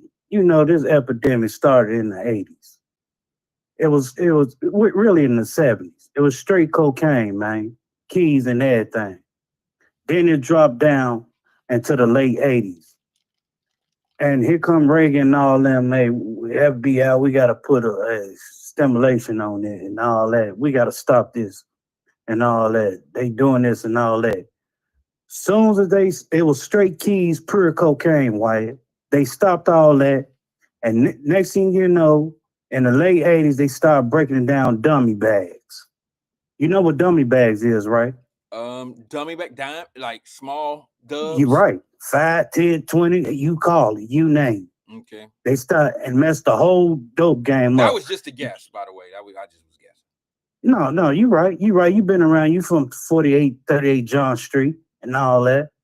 But 38, 39, something. Whatever you from. Something like that. Yeah. So okay, White. So they broke it down. They got food stamps, the women, the mothers. They married the government and don't have that gap in there. If you do, off with your head. Wait a minute, hold on. Let me say something about that. I'm a little confused. You shift from first gear to third, or from first gear to fourth gear. Right along with me, man. No. Right Wait a along minute, with because me. there's a lot of information in between those 2 gears. One of the things that I do remember is growing up where people were buying drugs with food stamps. People on the block was taking food stamps. Of course. Okay. Of course. Okay, it was pure cocaine in the 70s. They broke it down. The women married the government. We got something for y'all. Food stamps been around since 1939. Why do we keep saying that? What do you mean? Why we keep saying? I'm gonna show you what I mean. Okay, what ahead. I'm saying. Show Just listen, player. I'm listening. They broke it down and stuff. Okay. And then they said, okay, they were giving the assistance. And then when they broke it down to the dummy bag, hey, I ain't got enough to pay my little $2, my $150 light bill. I ain't got to pay my $25. Hey, baby, I got you. So they start selling their food stamps. And that's how, and once you got that spirit up in let's go back a little bit. I'm just curious. Ahead. I'm just curious. This won't be long. I'm just asking. Sure. Why do you think? Why do people say this? I'm just curious. Educate me. I'm really slow on this topic. Why do people say that black women married the government? Why you think they when they when you got when they bring you some good no, good no, it's not why let's not just be specific. Why do you say, or why do people say, why did they bring the drugs to the black community? No, that's not my question. Why did they bring the come up? That's not the same question. So, because let me just say this to you. I hate when people say that, because guess what? Getting high too. White people were white people were smoking this epidemic, man. White people were smoking dope. White women were on welfare.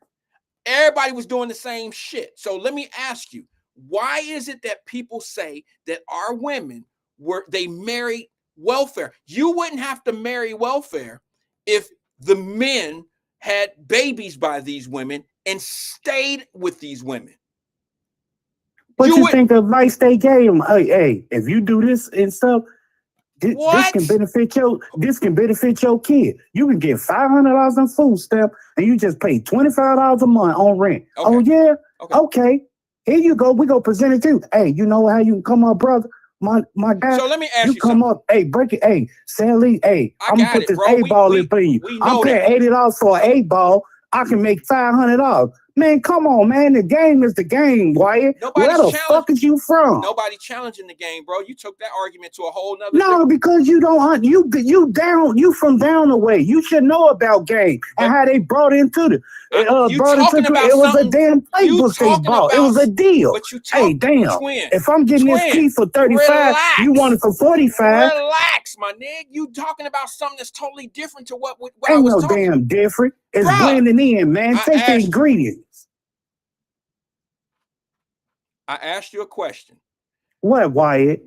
Okay, all that getting the dubs off your dope game and all that stuff. All that is totally different than what I was asking. I'm not saying that you're wrong in your analogy of how the game is broke down from the economic side of it. I'm not talking about that. I asked you a question about why do we say that our women married the government when how many I do's were put in front of their face? How many men was asking to marry these women when they had babies? The only way you can get on welfare back in them days is if you had children. So you had to have children from some man. What was the man doing to keep her from marrying the government? If you got that nigga in your house, you ain't get no more assists. But okay, daddy. Oh my God, bro. Okay, daddy. If you keep that nigga in your house, you is not getting no. Okay, daddy. They married to the damn system, man. They can't marry the system until you create something for them to attach themselves. And what the hell they attack, man? We go flood this damn black community and we go put charges on their monkey ass. That's what they did, Wyatt. It was all the game and the setup. No, that's how they flipped. They bought this shit. But all the Democrats did it and everything that went all hey, they playing the game. Y'all brought it to us community, then y'all want to penalize on it. Just like Biden and all them, Clinton. This ain't got listen, man. I'm just man, I don't care what you say. I'm from the street. Okay. You can holler that military German shit if you want to, nigga. I'm from the street and I know how it went down. I know I went there in the 80s and shit. That shit when they broke them dummy bags down, it went crazy. So first of all, let me just say this.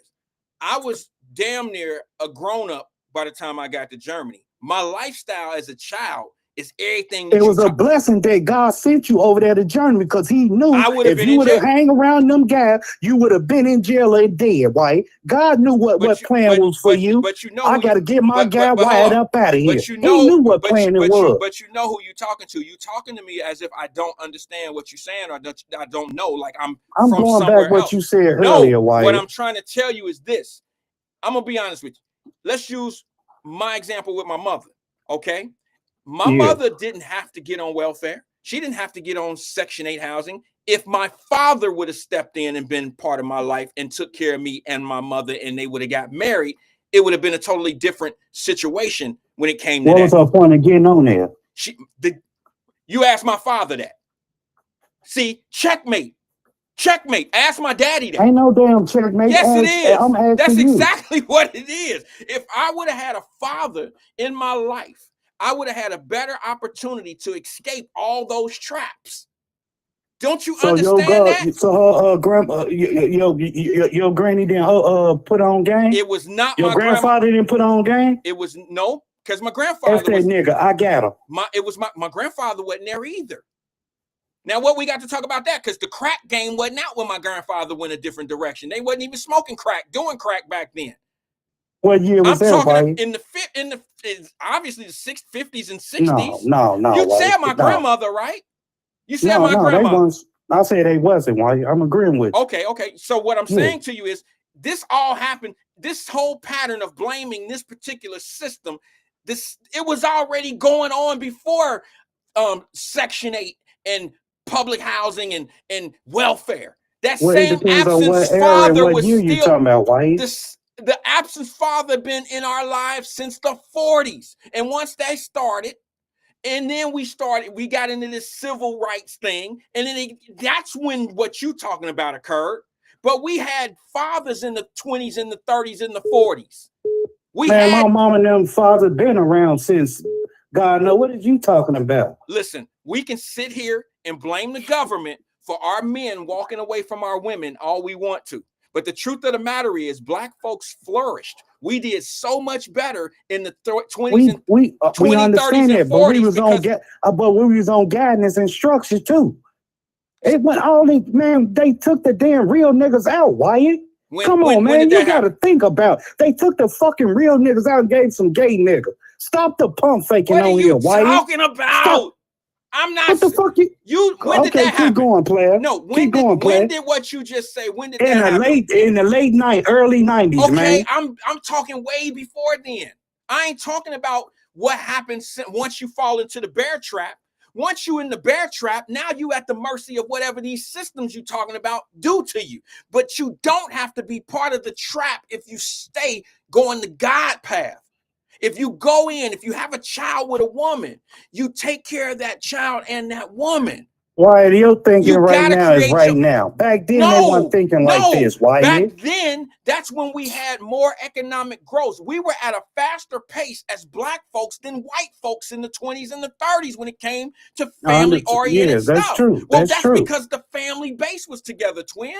That's That's what it true. was. That's true. So what I'm That's saying true. to you is, once our men went astray, start doing different things, finding all this freedom to start having multiple families and kids and shit, now you introduce government assistance because now they have some way to pay for those kids. They'll have a place to stay. Nobody told them what.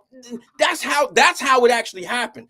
It wasn't like everything was great, and then the government came in and replaced the father. No, they substituted the father. The father was not there. You couldn't even get government assistance if the father was in the home.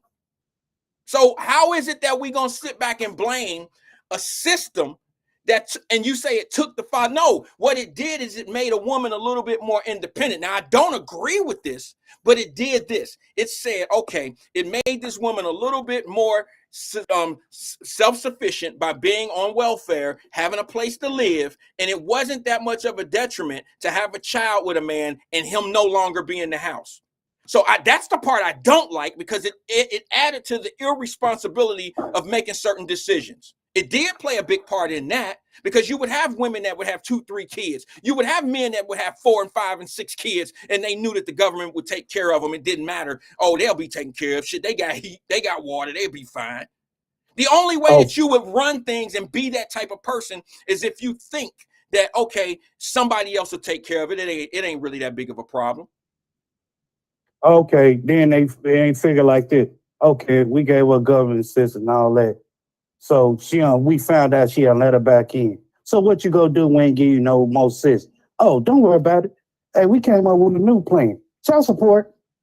And it is what it is. So child whose fault is support. child support? Matter of fact, ain't no more child support. I mean, it's a little bit child support. Guess what? You want some more food stamp? Go down there to the public aid building, or go do some community service at the park or some other library. If you want to keep these stamps. Come on, man. It's a damn cycle in the game that they play, the government. Stop. Come on, Wyatt.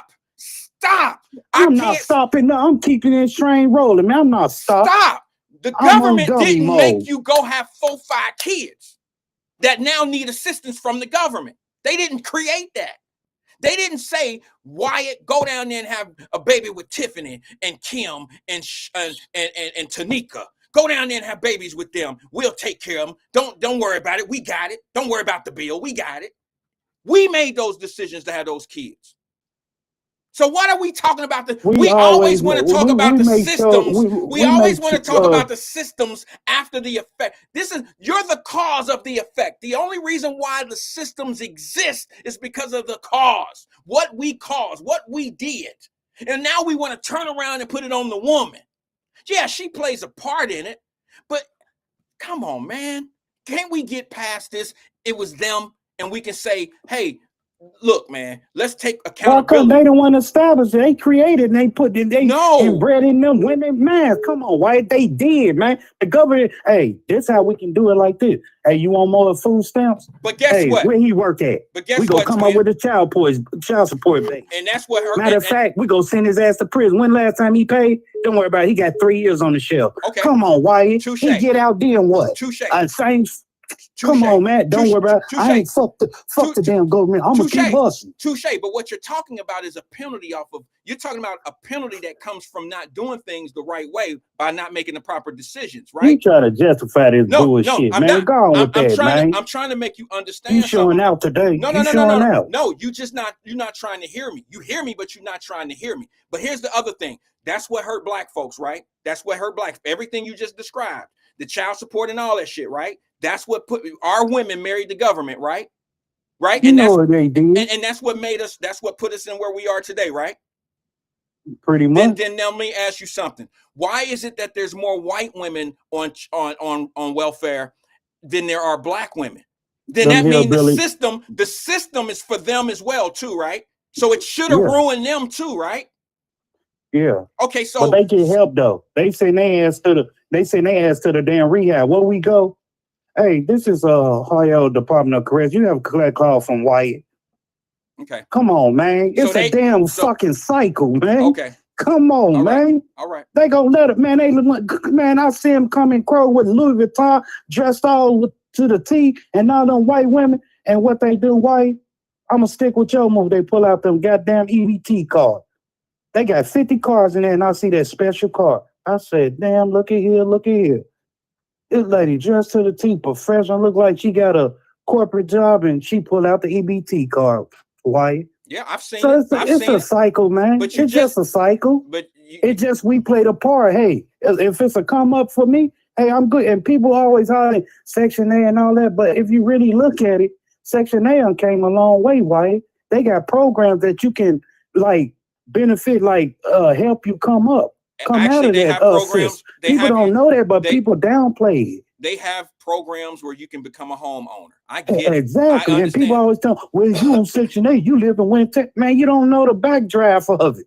If you really do your research of it, they have you. Hey, what's your goal? Why they got goals set? Hey, how can I lift your credit score up? So what you're talking about right now is a system that you just said traps you. But yet now you're trying to explain to us how that same system, if utilized properly, can benefit you.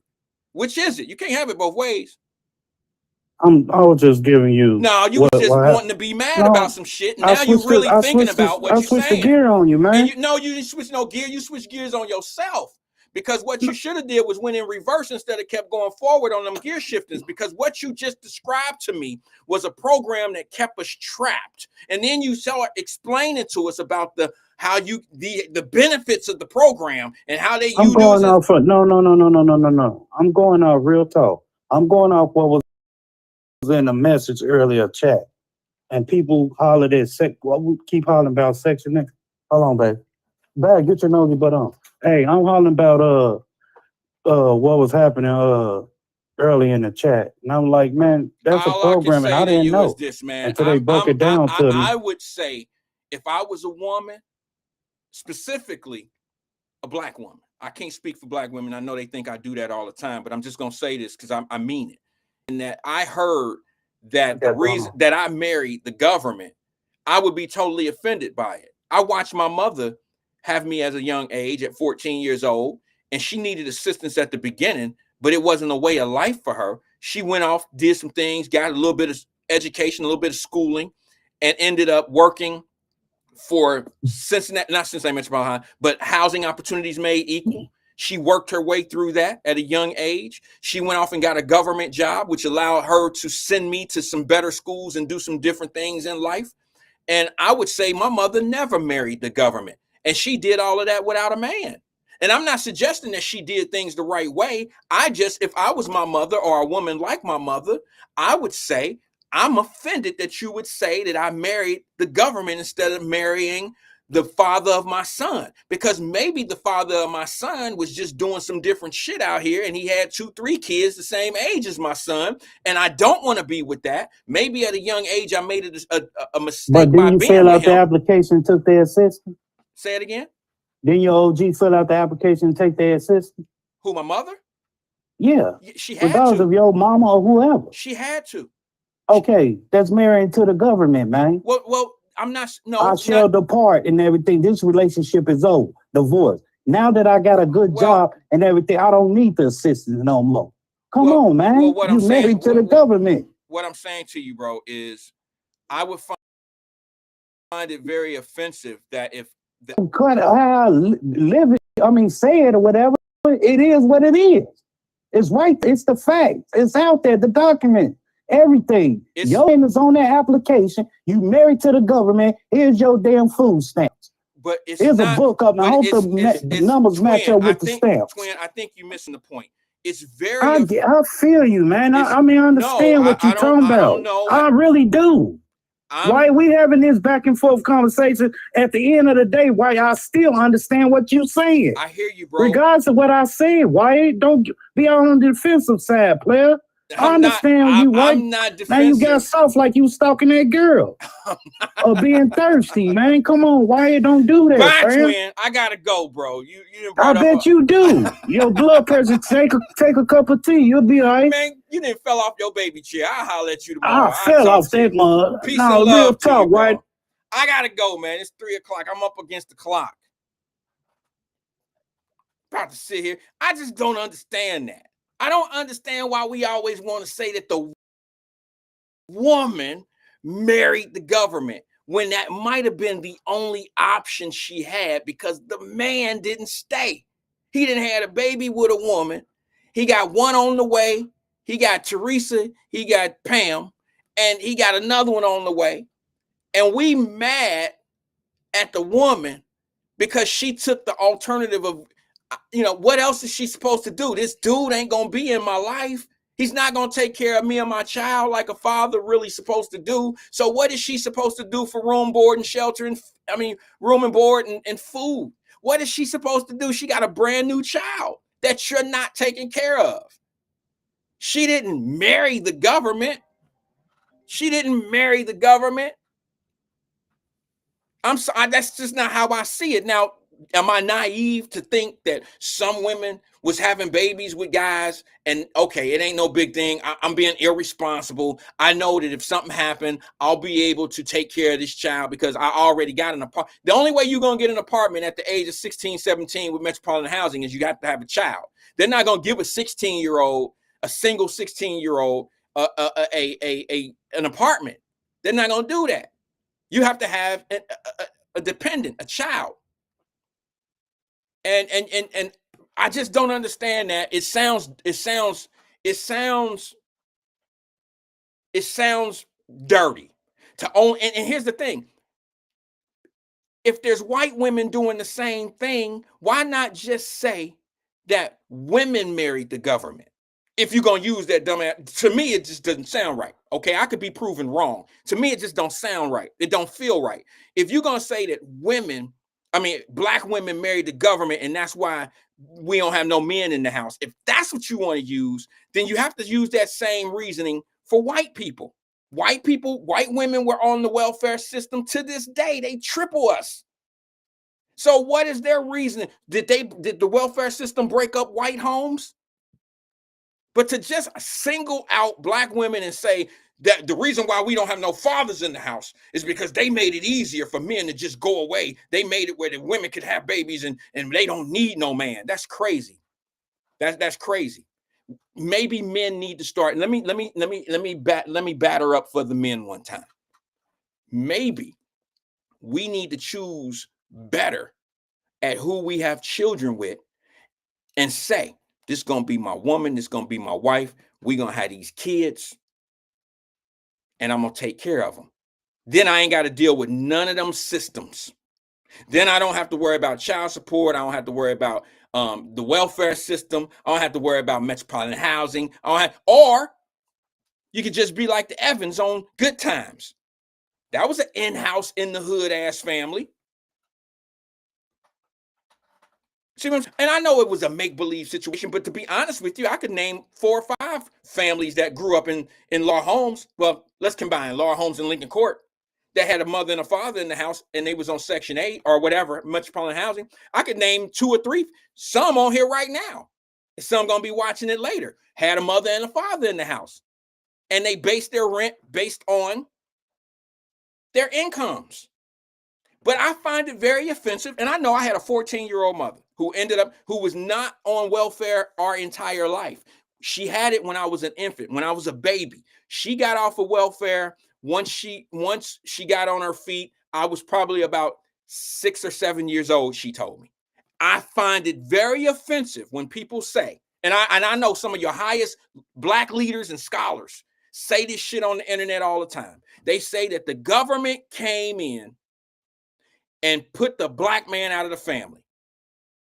So you're going to have to show me in metropolitan housing or on Section 8 certificates where it has in the lease that a man, let's just keep it whatever it is, that a man cannot be in your household. If you don't say a man can't be in your household, is if he doesn't report his income. Anybody on the lease has to report their income if they're grown. But it doesn't say anywhere in metropolitan housing or in Section 8 where it says you're not allowed to have a man. It don't say none of that. It says anybody that lives in this dwelling that's on your application, if they're of a certain age, they have to report their income. And that even includes children. And I think that age used to start at like 15 or 16 when you can get a work permit, because they do use children's income against the rent, towards the household income. But where does it say that you can't have a husband living with you? You can't have a man? Where does it say that in the lease? It doesn't. It says that you have to report your income. And for people to sit here and say, now, if you really want to say it, see, this is why I found it to be a little offensive. Because what you basically is saying is, Black women, ladies, please don't get mad. Don't get mad at me with this analogy. But this is how I take it, because my mama was that. You're going to sit here and you basically saying Black women choose the money of that little short ass money over a relationship or over family. You really think that? When you was psyching her up out of her drawers, when you was telling her that you was going to be in her life forever, we's going to be me and you, baby, or whatever, all that trick game you was doing to her, you trying to tell me you didn't fool this woman, you wasn't lying to her, and she thought y'all was going to be together? Now, I guess there's an exception to the rule. There's going to be some women that some things was a jump off. I get it. And mistakes happen.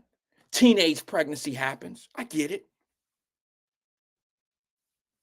But you can't convince me that women, not maybe I'm from a different family. Maybe I'm from a different family. Maybe I'm from where women that show love and compassion, who really wanted to be with a man, and it didn't work out.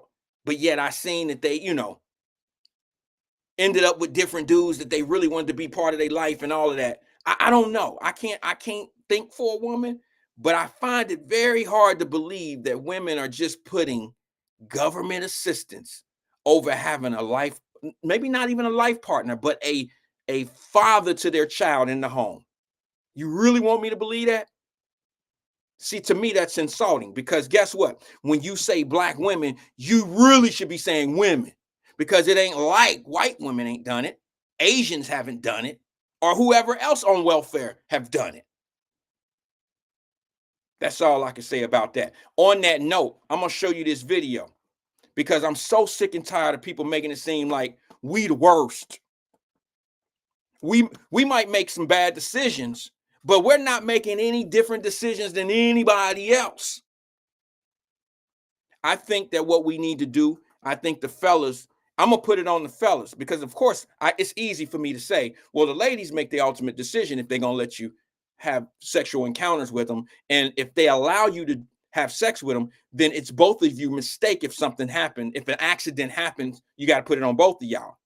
But ultimately, it takes a woman to be able to say, yeah, I'm willing to take that chance. I'm willing to make that risk. So some ladies ain't gonna like me to say that, but a man could want all he want, but until you say yes, it should never happen. But now at the same time, I look at it like this. I say, if we as men, I'm gonna put it on us. Damn her decision if she say yes or no. If we make better decisions at who we choose to have sexual encounters with, who we choose to impregnate, if we make better decisions, then we wouldn't be in half the shit we're in right now with these systems that y'all say that are created to make your life a living hell. Nobody at child support is knocking on doors and signing innocent people up. They're not at child support down there saying, hey, we recruiting this month. We need 1,300 recruits. They waiting for you to make the, you're not on their radar until you make a decision of messing up. So how we going to blame a system that we go knock on the door and say, hey, let me in. Let me in. I want to be part of this effed up ass system. Because I dogged a couple women, had a few babies by them, and now I'm going to be mad. I got to be mad at somebody for my decisions. So let's just make it the child support system because it don't run right. Didn't your uncles tell you that that shit didn't run right?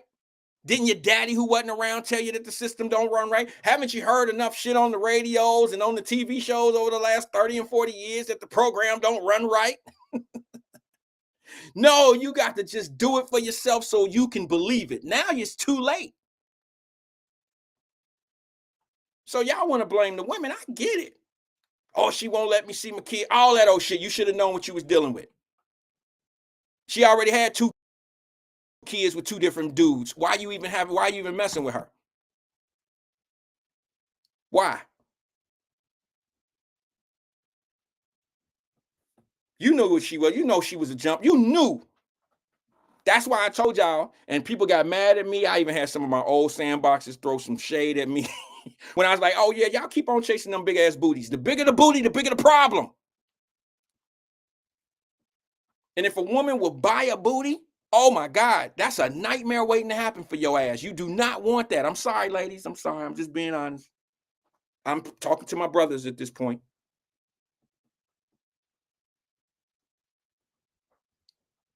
But just explain to me, how you going to blame a system that you knock on the door and say, let me in? I want to be part of this corrupt, dirty ass, unfair system. And then we're going to have the audacity to turn around and say, the women, it's the lady's fault. She put me on this fucking. We ain't even, and I got some buddies that never been on child support. Got 2, 3 different kids. And they be talking amongst, I listen, you know, I'm listening. I done had some buddies talk, barbershop type shit. We talking. And they got 3 baby mamas and they got their favorites. Well, Felicia ain't never put me on child support, man. Me and her got to understand and it's all good. But that Patty shit, man, she's a bitch. Patty, she want to put me on child support and all that old bullshit. Here's my favorite. She want to put me in, she want to put our business all in them white folks' hands. The fuck? Patty didn't put them white folks in y'all business.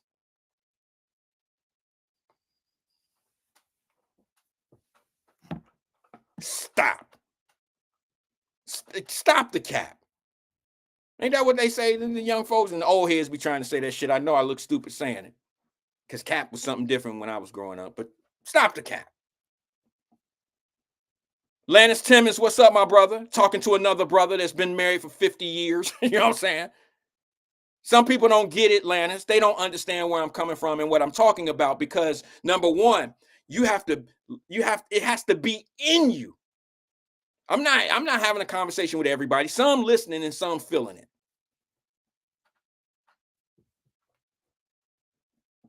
And we got to turn around and blame somebody. You got to blame somebody. It's just a normal. That's why they gravitate to certain conversations. That's why certain shows and certain conversation.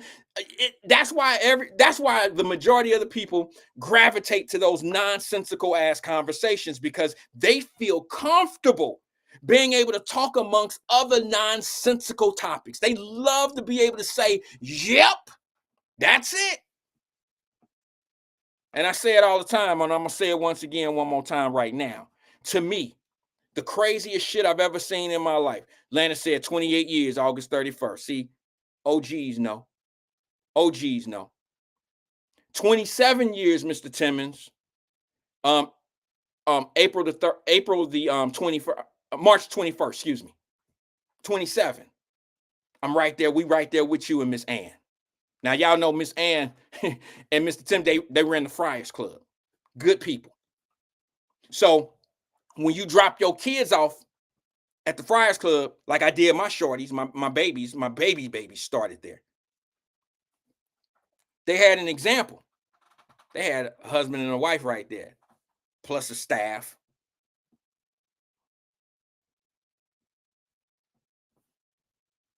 Thank you, Mr. Timmons, for you and Miss Ann. Y'all did a lot for the community. Y'all still do a lot for the community. Thank you very much. But then we get to talking about how them same systems have destroyed us and they're in the way. But now, here's what I want you to understand before I start taking these phones, because I know these people about to call me and cuss me out, especially dudes.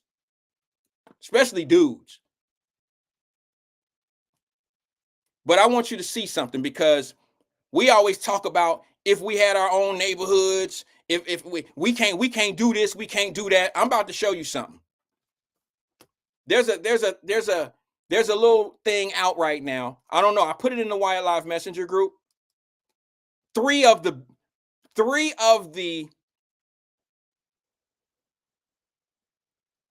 three cities in the United States of America that are black ran, black owned, black everything, black excellence. And for those who don't think it's possible, well, I found something to show you how possible it really is. All right? Because for some ungodly reason, y'all don't think, and I'm going to say y'all, because I know how possible it is. That's where my independence comes in. Wait a minute. You got a black council, black city manager, black this, black that, black city council. You got black everything. Why can't we go buy land and do this thing like anybody else? I told y'all a long time ago when Wyatt Live first started in 2020. Lincoln Heights is the ideal situation. It's its own place. It has its own police station. Well, it did. It had its own common police. It had everything. It's a village. And you trying to tell me that Lincoln Heights is better, structural Lincoln Heights can't function in America? We can't do that. We can't have our own police stations, our own waterworks. We can't have our own hospitals. We can't have our own banks. Do you know in 2025 that actually exists? But you know, nobody really wants you to know about it. The political parties that are for you don't talk about it. The political parties that are against you don't talk about it. Why don't they talk about it? Number one, if the ones that are with you bring it up, then you got to ask them the questions of, well, how do we do this here? Because we got everybody in place that we need. Why this isn't being done where I live? And the ones that are against you don't want you to know about it because you just might make the attempt to make something like this happen.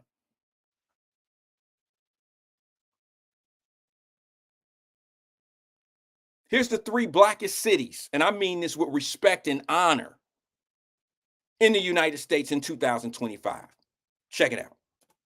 The 3 cities in the USA where only black people live in. Number 3, East St. Louis, Illinois. With more than 98% of its 18,469 residents identifying as black, East St. Louis is one of the country's most culturally rich cities. The city has produced more Olympic athletes per capita than any other city in America, over 20 medalists in total. East St. Louis's music legacy is legendary, being the birthplace of jazz legends like Miles Davis. The city's annual Black Arts Festival draws visitors from across the Midwest, celebrating art, music, and culture every summer. Number 2, Glenarden, Maryland. Over 99% of Glenarden's 6,400 residents identify as black, and the city has one of the highest rates of black homeownership in the U.S. Glenarden's median household income is higher than the national average, and it's recognized for having a fully black-run local government. The city is known for its thriving black-owned businesses and hosts a massive annual Juneteenth parade that attracts over 30,000 visitors. In 2024, Glenarden was ranked among the top 10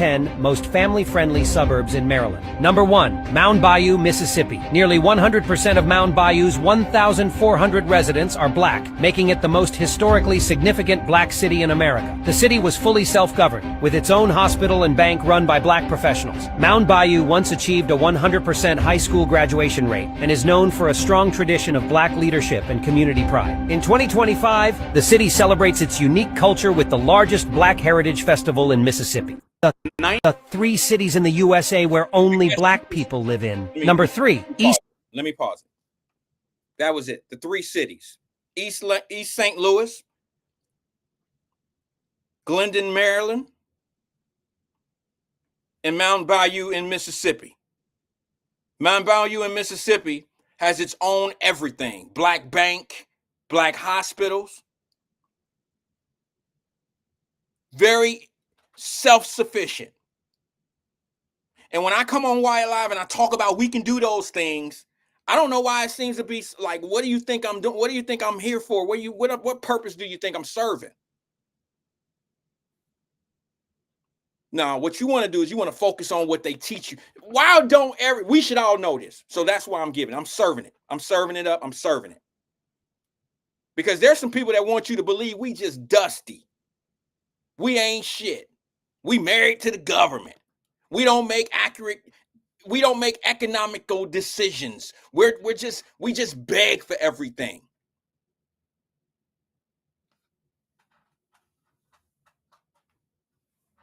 Bayou had a 100% graduation rate in an all-black city. You got all this land across this country, and we sitting back talking about what somebody ain't gonna give us. We deserve this. We supposed to this. The police beating us. Well, why don't we go somewhere we got our own police department?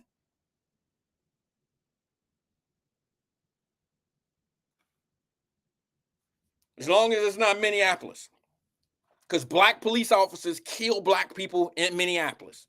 I know y'all think it be them white boys all the time. Nah, you might want to do your research. But all my point is, we can be self-sufficient.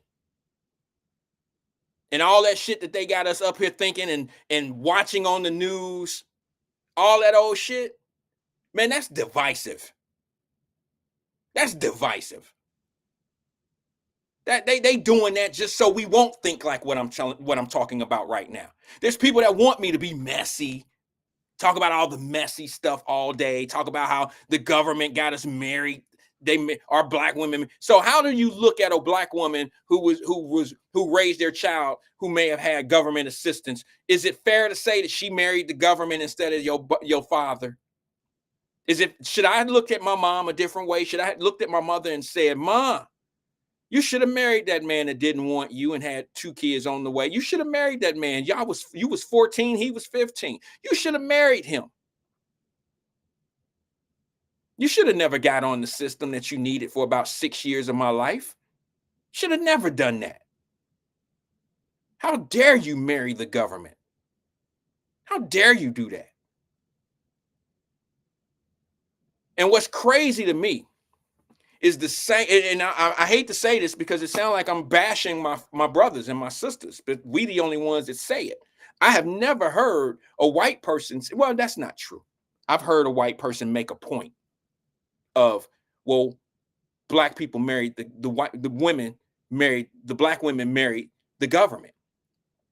And I would pose the same question to a white person that said that, or a black person. I would say, well, didn't white women, didn't they marry the government as well? How is it just us that married the government? If they in the same situation, had kids, no father at home, depending on a welfare check or WIC or whatever you want to call it. Isn't it fair to say that women, if you want to say it like that, don't make it black women, just say women married the government. But I still challenge the men that allowed the women to be in that position. It's just, it's a two-way street at the beginning, but then at the beginning, you have to make the proper decision. If something goes bad, why don't we think in frames like that? And don't say that all of this no daddy in the house is all teenage pregnancy, because that's some bullshit. You got some 30-year-old dudes getting 19-year-old girls pregnant. You got 35-year-old dudes getting 25-year-old girls pregnant. And she already got 2-3 kids with some different dudes. Y'all got to stop it. These excuses become so easy and unchallenged that it becomes a norm. It becomes normal. Let me go to the phone lines because I got to get out of here, and I don't want to leave this person on hold because they've been waiting for quite some time. So 23 minutes. Good afternoon, caller. This is Wyatt. Who am I speaking with? Hey, how you doing, Mr. Wyatt? This is CK. CK, how you doing, brother? Hey, man, I was just calling about your subject, Malcolm Jamal Warner.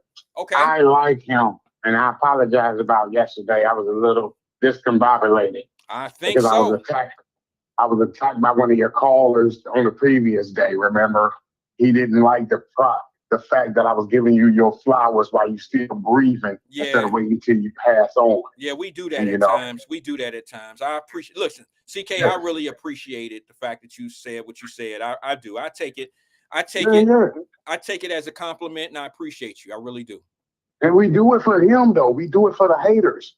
Because without him, good point. We can't identify what's wrong with people. Good See, point. He's the reason. He don't have a father. He's like the people. He's a fatherless home. So when he hears another man gets a compliment from a man, he gets mushy and sensitive and feminine because of a lack of a father. Okay. But me growing up with uncles and dads, I can give black men compliments on a regular. Okay. He can't do that. He can't handle the truth. So he can only give you your props if you are murdered or if you get paralyzed, sir. Do you understand? I feel you. I mean, I don't know if to the extreme of, I hear you. I hear you. But yeah, that's the only way he's gonna give you props. I'm just saying, I'm gonna do it. That's the way of survival for me. Because I get over because people compliment me because I'm such a great guy.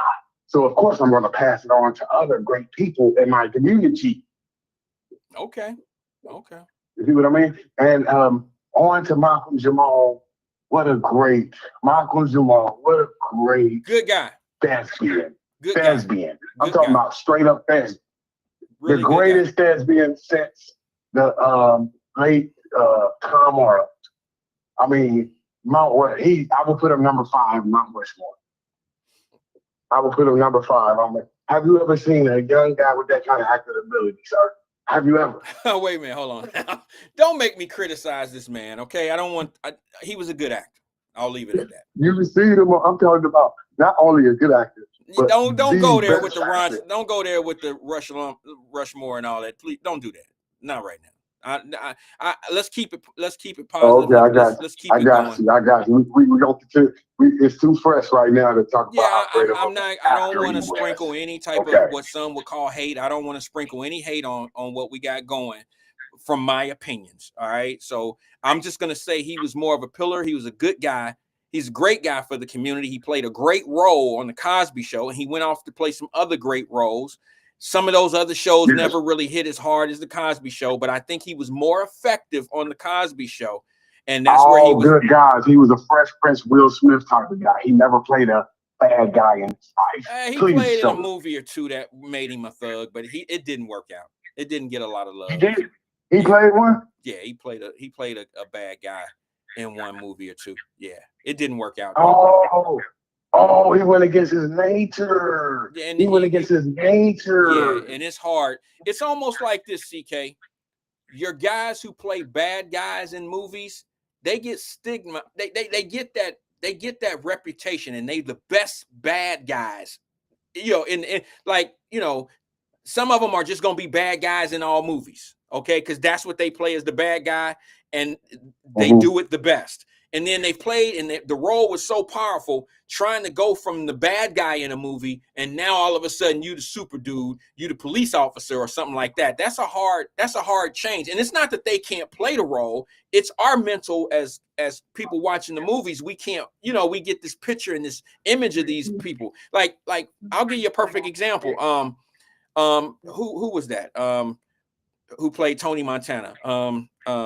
That was Al Pacino. Al Pacino played a great crook. Okay, but then one of my favorite movies is a movie called Heat. I don't know how many seen it, but he was now the police officer.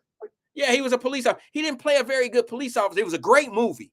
All right, but he didn't play a real good police officer there because he's really always been the crook. He played really good role. He's played a good role. Thank you for calling out a bad performance by a great actor. That's hard to do, especially for a black man. Yeah, but most I'm people in your position won't even call him out on his bullshit. Well, no, he didn't play great in everything. But I'm gonna tell you who actually does do a good job at being a bad guy in one movie. And he could play a bad guy in one movie, and a month later play a good guy, and he's the best actor. I think that I've ever known, and that's Denzel Washington.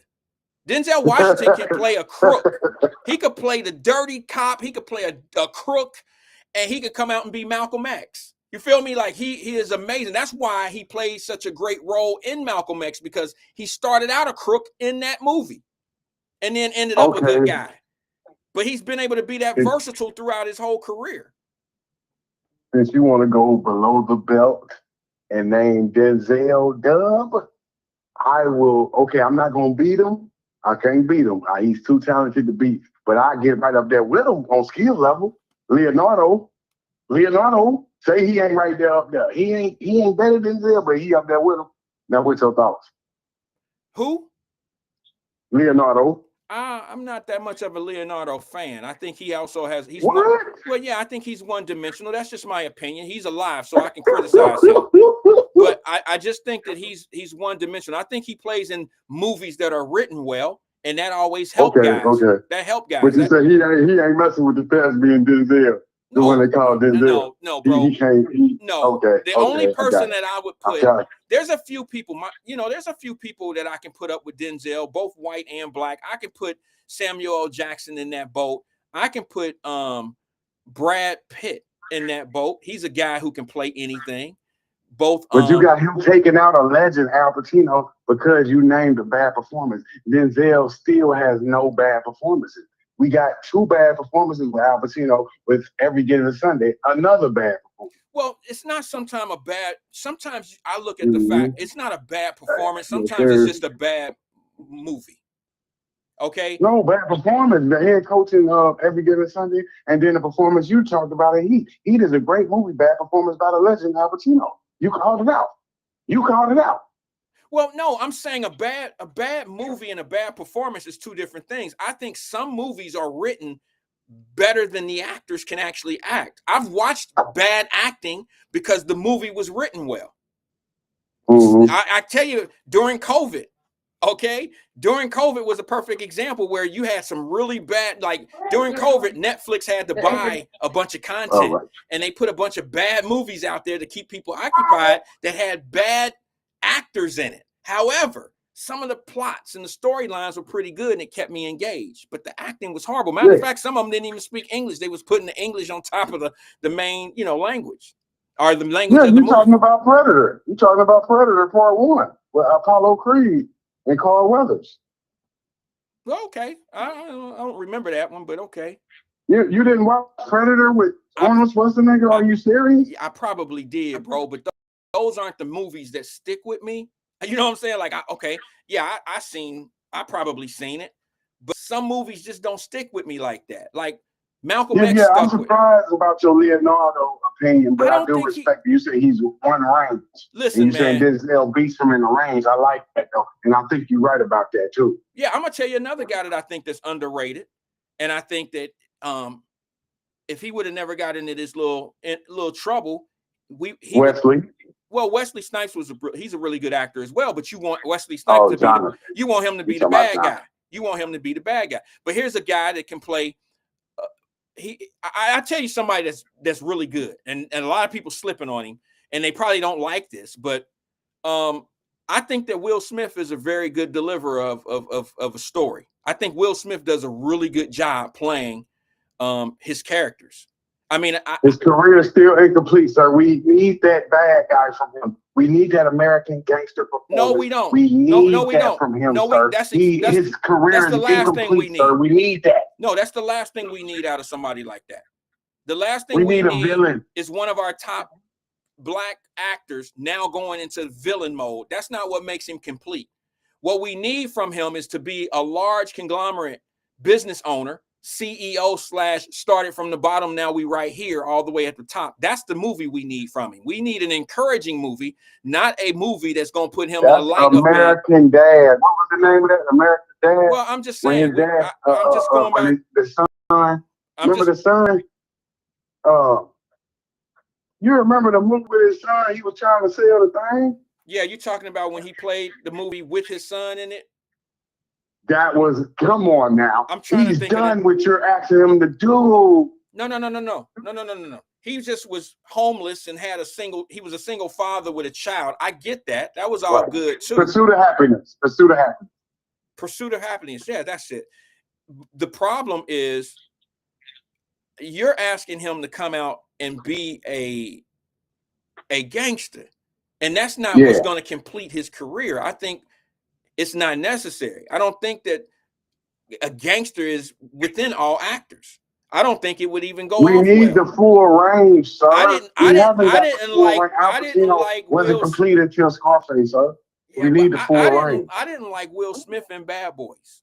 Okay, I don't think that role played him. I mean, he didn't. I understood the character, but I thought all the tough guy with the gun and all that. I didn't really care for all of that. That it just didn't look right. It just didn't feel good. It wasn't believable to me. I mean, yeah. I mean, I understand what you're saying, but when you're talking about a guy like Malcolm Jamal Warner, I like what he did in the Cosby Show because you never heard this man use profanity on the show, NBC broadcast. Yeah. And this is Bill Cosby, so he never. Have you ever heard him use profanity? Who? Malcolm. No, not at all. That's what I'm saying. That's automatic heavenly. You automatically, so dying as horrific as he died, he automatically goes to heaven. He went through this whole life without using profanity. That's the automatic getting heaven free. You know what I mean? Especially coming from Hollywood, Wyatt. Okay, if you say so. Who is your favorite actor of all time, CK? I'm just curious. Favorite actor of all time. Oh yeah, the daddy off of Sugar Hill, no doubt. the father off of Color Purple. The dope fiend. The guy who died. When he took that one last hit, he said, "Oh God." Him?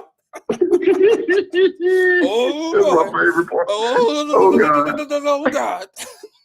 Stop. CK, you could think of somebody else, bro. My favorite of all time has to be it's Denzel Washington and Al Pacino. And I even like what's his name that played I don't know what's the guy's name. He's been around a long time. He played it'll come to me. I'm sorry. Those are my two right there. What about you're sleeping on Brad Pitt, sir? No, that's another great actor. I said his name. I said Brad Pitt. Brad Pitt, one of my, I wouldn't put him in my top 5, but he's a good. I don't know. Yes, man. Yeah, but yeah, I'm sorry, I was interrupted. But no, what I was saying about the actor, he is the greatest to do it. As far as like you said, Denzel, you said number 1. But I would say the father off of Color Purple, sir. Do you know his name? He played in Danny Glover daddy. Danny Glover. That's who you're talking about. No, his father. His father, not Danny. His father. Remember, she got legs like a baseball bat. Oh, and that her head old got dude. that You like woman that in role, but that how many movies did that guy play in that you can put him as a top actor? I mean, he didn't play in enough movies. That's all I'm saying. Where do you think Denzel got the talent from? It was a soldier story. He played in there with him. Man, I'm giving you the great actor. I'm giving you the one that gave your favorite actor his talent. That's his daddy. Yeah, he don't got what Denzel got, but he taught Denzel what he know. He Curtis Blow in them. I'm giving you the Curtis Blow actors. You giving me the LL Cool J's. I'm giving you the guy that inspired Denzel to be Denzel. Both of them. That boy, man, you know what I'm talking about, don't you? I don't know his name, but I know what you're talking about, but I don't know that guy's name. He didn't put out enough stuff for me to put him in the top. What you talking about? But all you got to do is just like the Black Panther. He didn't do a lot of movies, but he killed them on autobiographies. He knocked all out of James Brown. Was the the baseball player? He played autobiographies. Okay. He didn't play enough work, but he did enough work that you know him. If you knew the guy's name, man, you don't respect the past. Just because these guys not around don't mean that they wasn't impactful. Wyatt? Okay. I'm sorry, bro. Vern something Shauna said on YouTube. I don't know, bro, but I would think that if he's your favorite actor, you would know his name. That's all I would say about that. No, I know what I'm saying. You know, you got ones that you talking about: Denzel, Wesley Snipes, Leonardo DiCaprio, Brad Pitt. These are the guys. Eddie Murphy, number one. He makes the best movies of anybody. You remember Eddie Murphy from New York City? Eddie Murphy from New York, from New Jack City. Eddie Murphy didn't play in New Jack York. City. No, he's from the city of New York. From New York. Okay, I'm sorry. Yeah, Eddie Murphy's he was good. He's a good guy. I would put him in my top 15. That's what I'm trying to tell you. But I'm telling you, these guys were influenced. Eddie didn't become Eddie. Eddie was Red Fox and Richard Pryor mixed in. It's all like a concoction. That's what I'm giving you. Denzel is the guys I'm giving you. The father off of Sugar Hill and the father off of Color Purple. They made Denzel the guy he is. Okay, if you say Remember, so. Sidney Poitier? Yeah, Sidney Poitier. I mean, I don't know if these were great actors. I think they were breakthrough actors. You could say that about the guy who was in the Rat Pack. What was his name? The little short dude with the glass eye? Sammy Davis Jr. Yeah, I mean, was he a great actor or was he just part of the breakthrough? See what I'm saying? Let's you let's wasn't keep it impressed 100. with Sammy Davis Jr., one of the best dancers they seen? Say what? He was the best dancer. Okay, all right, you're right. But Sammy Davis Jr. He might have been a good dancer, but that don't make him a good actor. I'm just saying. All right, what else you got there, bro? I got to move on because I got to get out of here. No, that was it, man. Like you said, I just wanted to let you know that we gonna call out the haters. If somebody giving you your flowers, it's gonna always be a hating ass black man come behind and hate on you for getting your flowers. Because remember, they don't want you to get nothing. They really want you gone. So give them their props. They're going to always call in and hate on your greatness. I appreciate you, CK. Sir. Thank you for engaging with us today, bro. I appreciate it. I'll take greatness any day over criticism. I appreciate it. Yeah, let me just read this one. Crystal Hawkins says a couple of good white male actors with range are John Travolta and Michael Keaton. Wyatt, what do you think? I like John Travolta. I didn't really care for him in Welcome Back, Kotter. I guess he was just like he was kind of like the dude that carried the show, but he wasn't a great actor. But I think John Travolta plays a really good bad dude, because he's weird looking. He has this mental, that bad dude, psycho type of effect to him. Sometimes the look helps the acting. You feel me? Like if they look crazy, that help a whole lot. That's why I love Samuel L. Jackson, because he's so diverse. He can move and he can maneuver. And I just think that Samuel L. Jackson can go from first gear to fourth gear right away. And he has this look. You ever notice that Samuel Jackson puts this look on his face? He got that cut eye, and he always can say things, and he's so believable because he looked like your uncle. He looked like somebody's crazy ass daddy in the hood. You know what I'm saying? It's just something about Samuel Jackson. Morgan Freeman is probably in my top 5. Okay, I'm just gonna be honest with you. Denzel, Morgan Freeman, Al Pacino. I could probably. I'll tell you what I'm gonna do. I'm gonna write them down. I'm gonna do my top 10, and I'll probably have it. I don't know. I'll give myself some homework. Maybe I can have it on Friday. I'll give it a shot. Let me write that down. I'll do the best to try to have this done on Friday. My top 10 of actors. All right. And if you want to drop your top 10 of actors in the Wyatt Live Messenger group, just let us know and we'll talk about it. Matter of fact, I would hope that some people will do that, because you may think of someone that I haven't thought of, and I might scratch one of mine and say, yeah, I do like him. I do rock with him. But what's the guy's name that played, what was his name? He played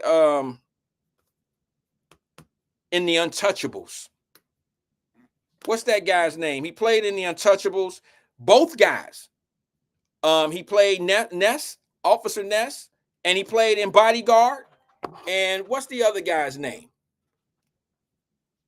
I can't think of his name off the top of my head right now. It'll come to me. I'm a little tired right now. But what was that guy's name? He played. Oh, somebody put it in the screen, maybe. I don't know. I think one of my, you know what? I'm probably, Kevin Costner is one of them. Thank you, Crystal. But what was the other guy's name? Now, one of my favorite females, and it's not fair that I didn't put the females in there. If I could say this, one of my favorite female actresses is Angela Bassett. Okay. But my favorite of all time female actresses was Cicely Tyson. I've never seen anybody that believable from a female point of view. Cicely Tyson will always go down in history as being my favorite actress. I don't have a lot of female actress. It's not because I'm chauvinistic or any of that. It's just, believe it or not, there's not a lot of women lead movies that my personality matches, like Pretty Woman, Julia Roberts. Okay, y'all can call her great, but I'm not into that movie. So if I don't like that movie, it's going to be hard for her to be one of my favorite actresses. You feel what I'm saying to you? I'm just saying Cicely Tyson played, she played in some movies that just, she's different. Like, she was way different than a lot of them. I think, okay, Robert De Niro. Thank you, Jenny. That's him. Robert De Niro is in my top 5 as well. I don't, care for what he does outside, that type of stuff. But yeah, my top 5 is a very strong top 5 in my mind, based on the movies and their track record, their book of, their history, their portfolio of work. These guys are, I would say, top tier. Brad Pitt is probably not in my top 5, but he's probably in my top 10.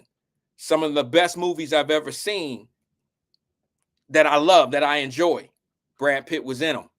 He may not have even been the lead, but he was in them. Let's see. Is there another? Okay. I'm gonna leave Crystal Hawkins. I don't want to say anything. Look, I'm gonna keep it 100. I love Regina King from all different for a whole bunch of reasons. She's not my favorite actress. She's not in my top 5 of actresses. Now, if you want to talk about executives, she's probably in my top 5. It's been very hard for Regina King coming from where she's come from, and she's worked with a whole lot less.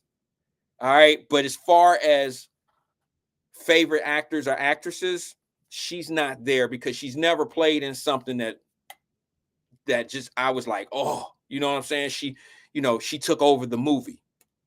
I'll have my list. I'll have my list come Friday. Send me yours. I really appreciate it. Hey, I gotta go. I'm already late for what I'm doing. I got some things going on, and I only have 10 minutes. Well, I got 12 minutes to prepare for a meeting that I have at 4:00.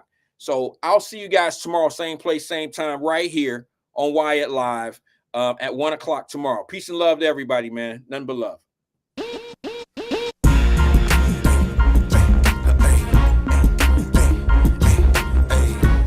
it's the king, right? I had to come find the illest in Philly. Check cut these nigga, man, be kicking that bullshit about who they gonna do what to, but when it all go down, they ain't know where to be found, you understand? Say Meek Mills. You gon' do something to who? What? When? Never that. If they got a problem, tell them call me, we can settle that. Matter of fact, you ain't gotta tell them, I tell them that. And if these niggas high, we gon' slide over they mother head. AK-47 with the double strap. Hey, yo, sit there at the view and bring my rubber back. Just for fucking with the wrong one. Yeah, I got a short temper, but I got a long gun. Call it Mac the chicken wing, cause I got its own drum. I know these niggas sick of me, cause I done had a long run. Counting all this money, fucking all these hoes. They was looking at me funny when I pulled up in that road. Y'all good for talking on Twitter. We good for sparking on niggas. Broad day walk upon niggas, had a homicide unit, put the truck on niggas. Fuck. When you say you want it with who? What? When them shots is coming at who? What? When you was saying that to who? What?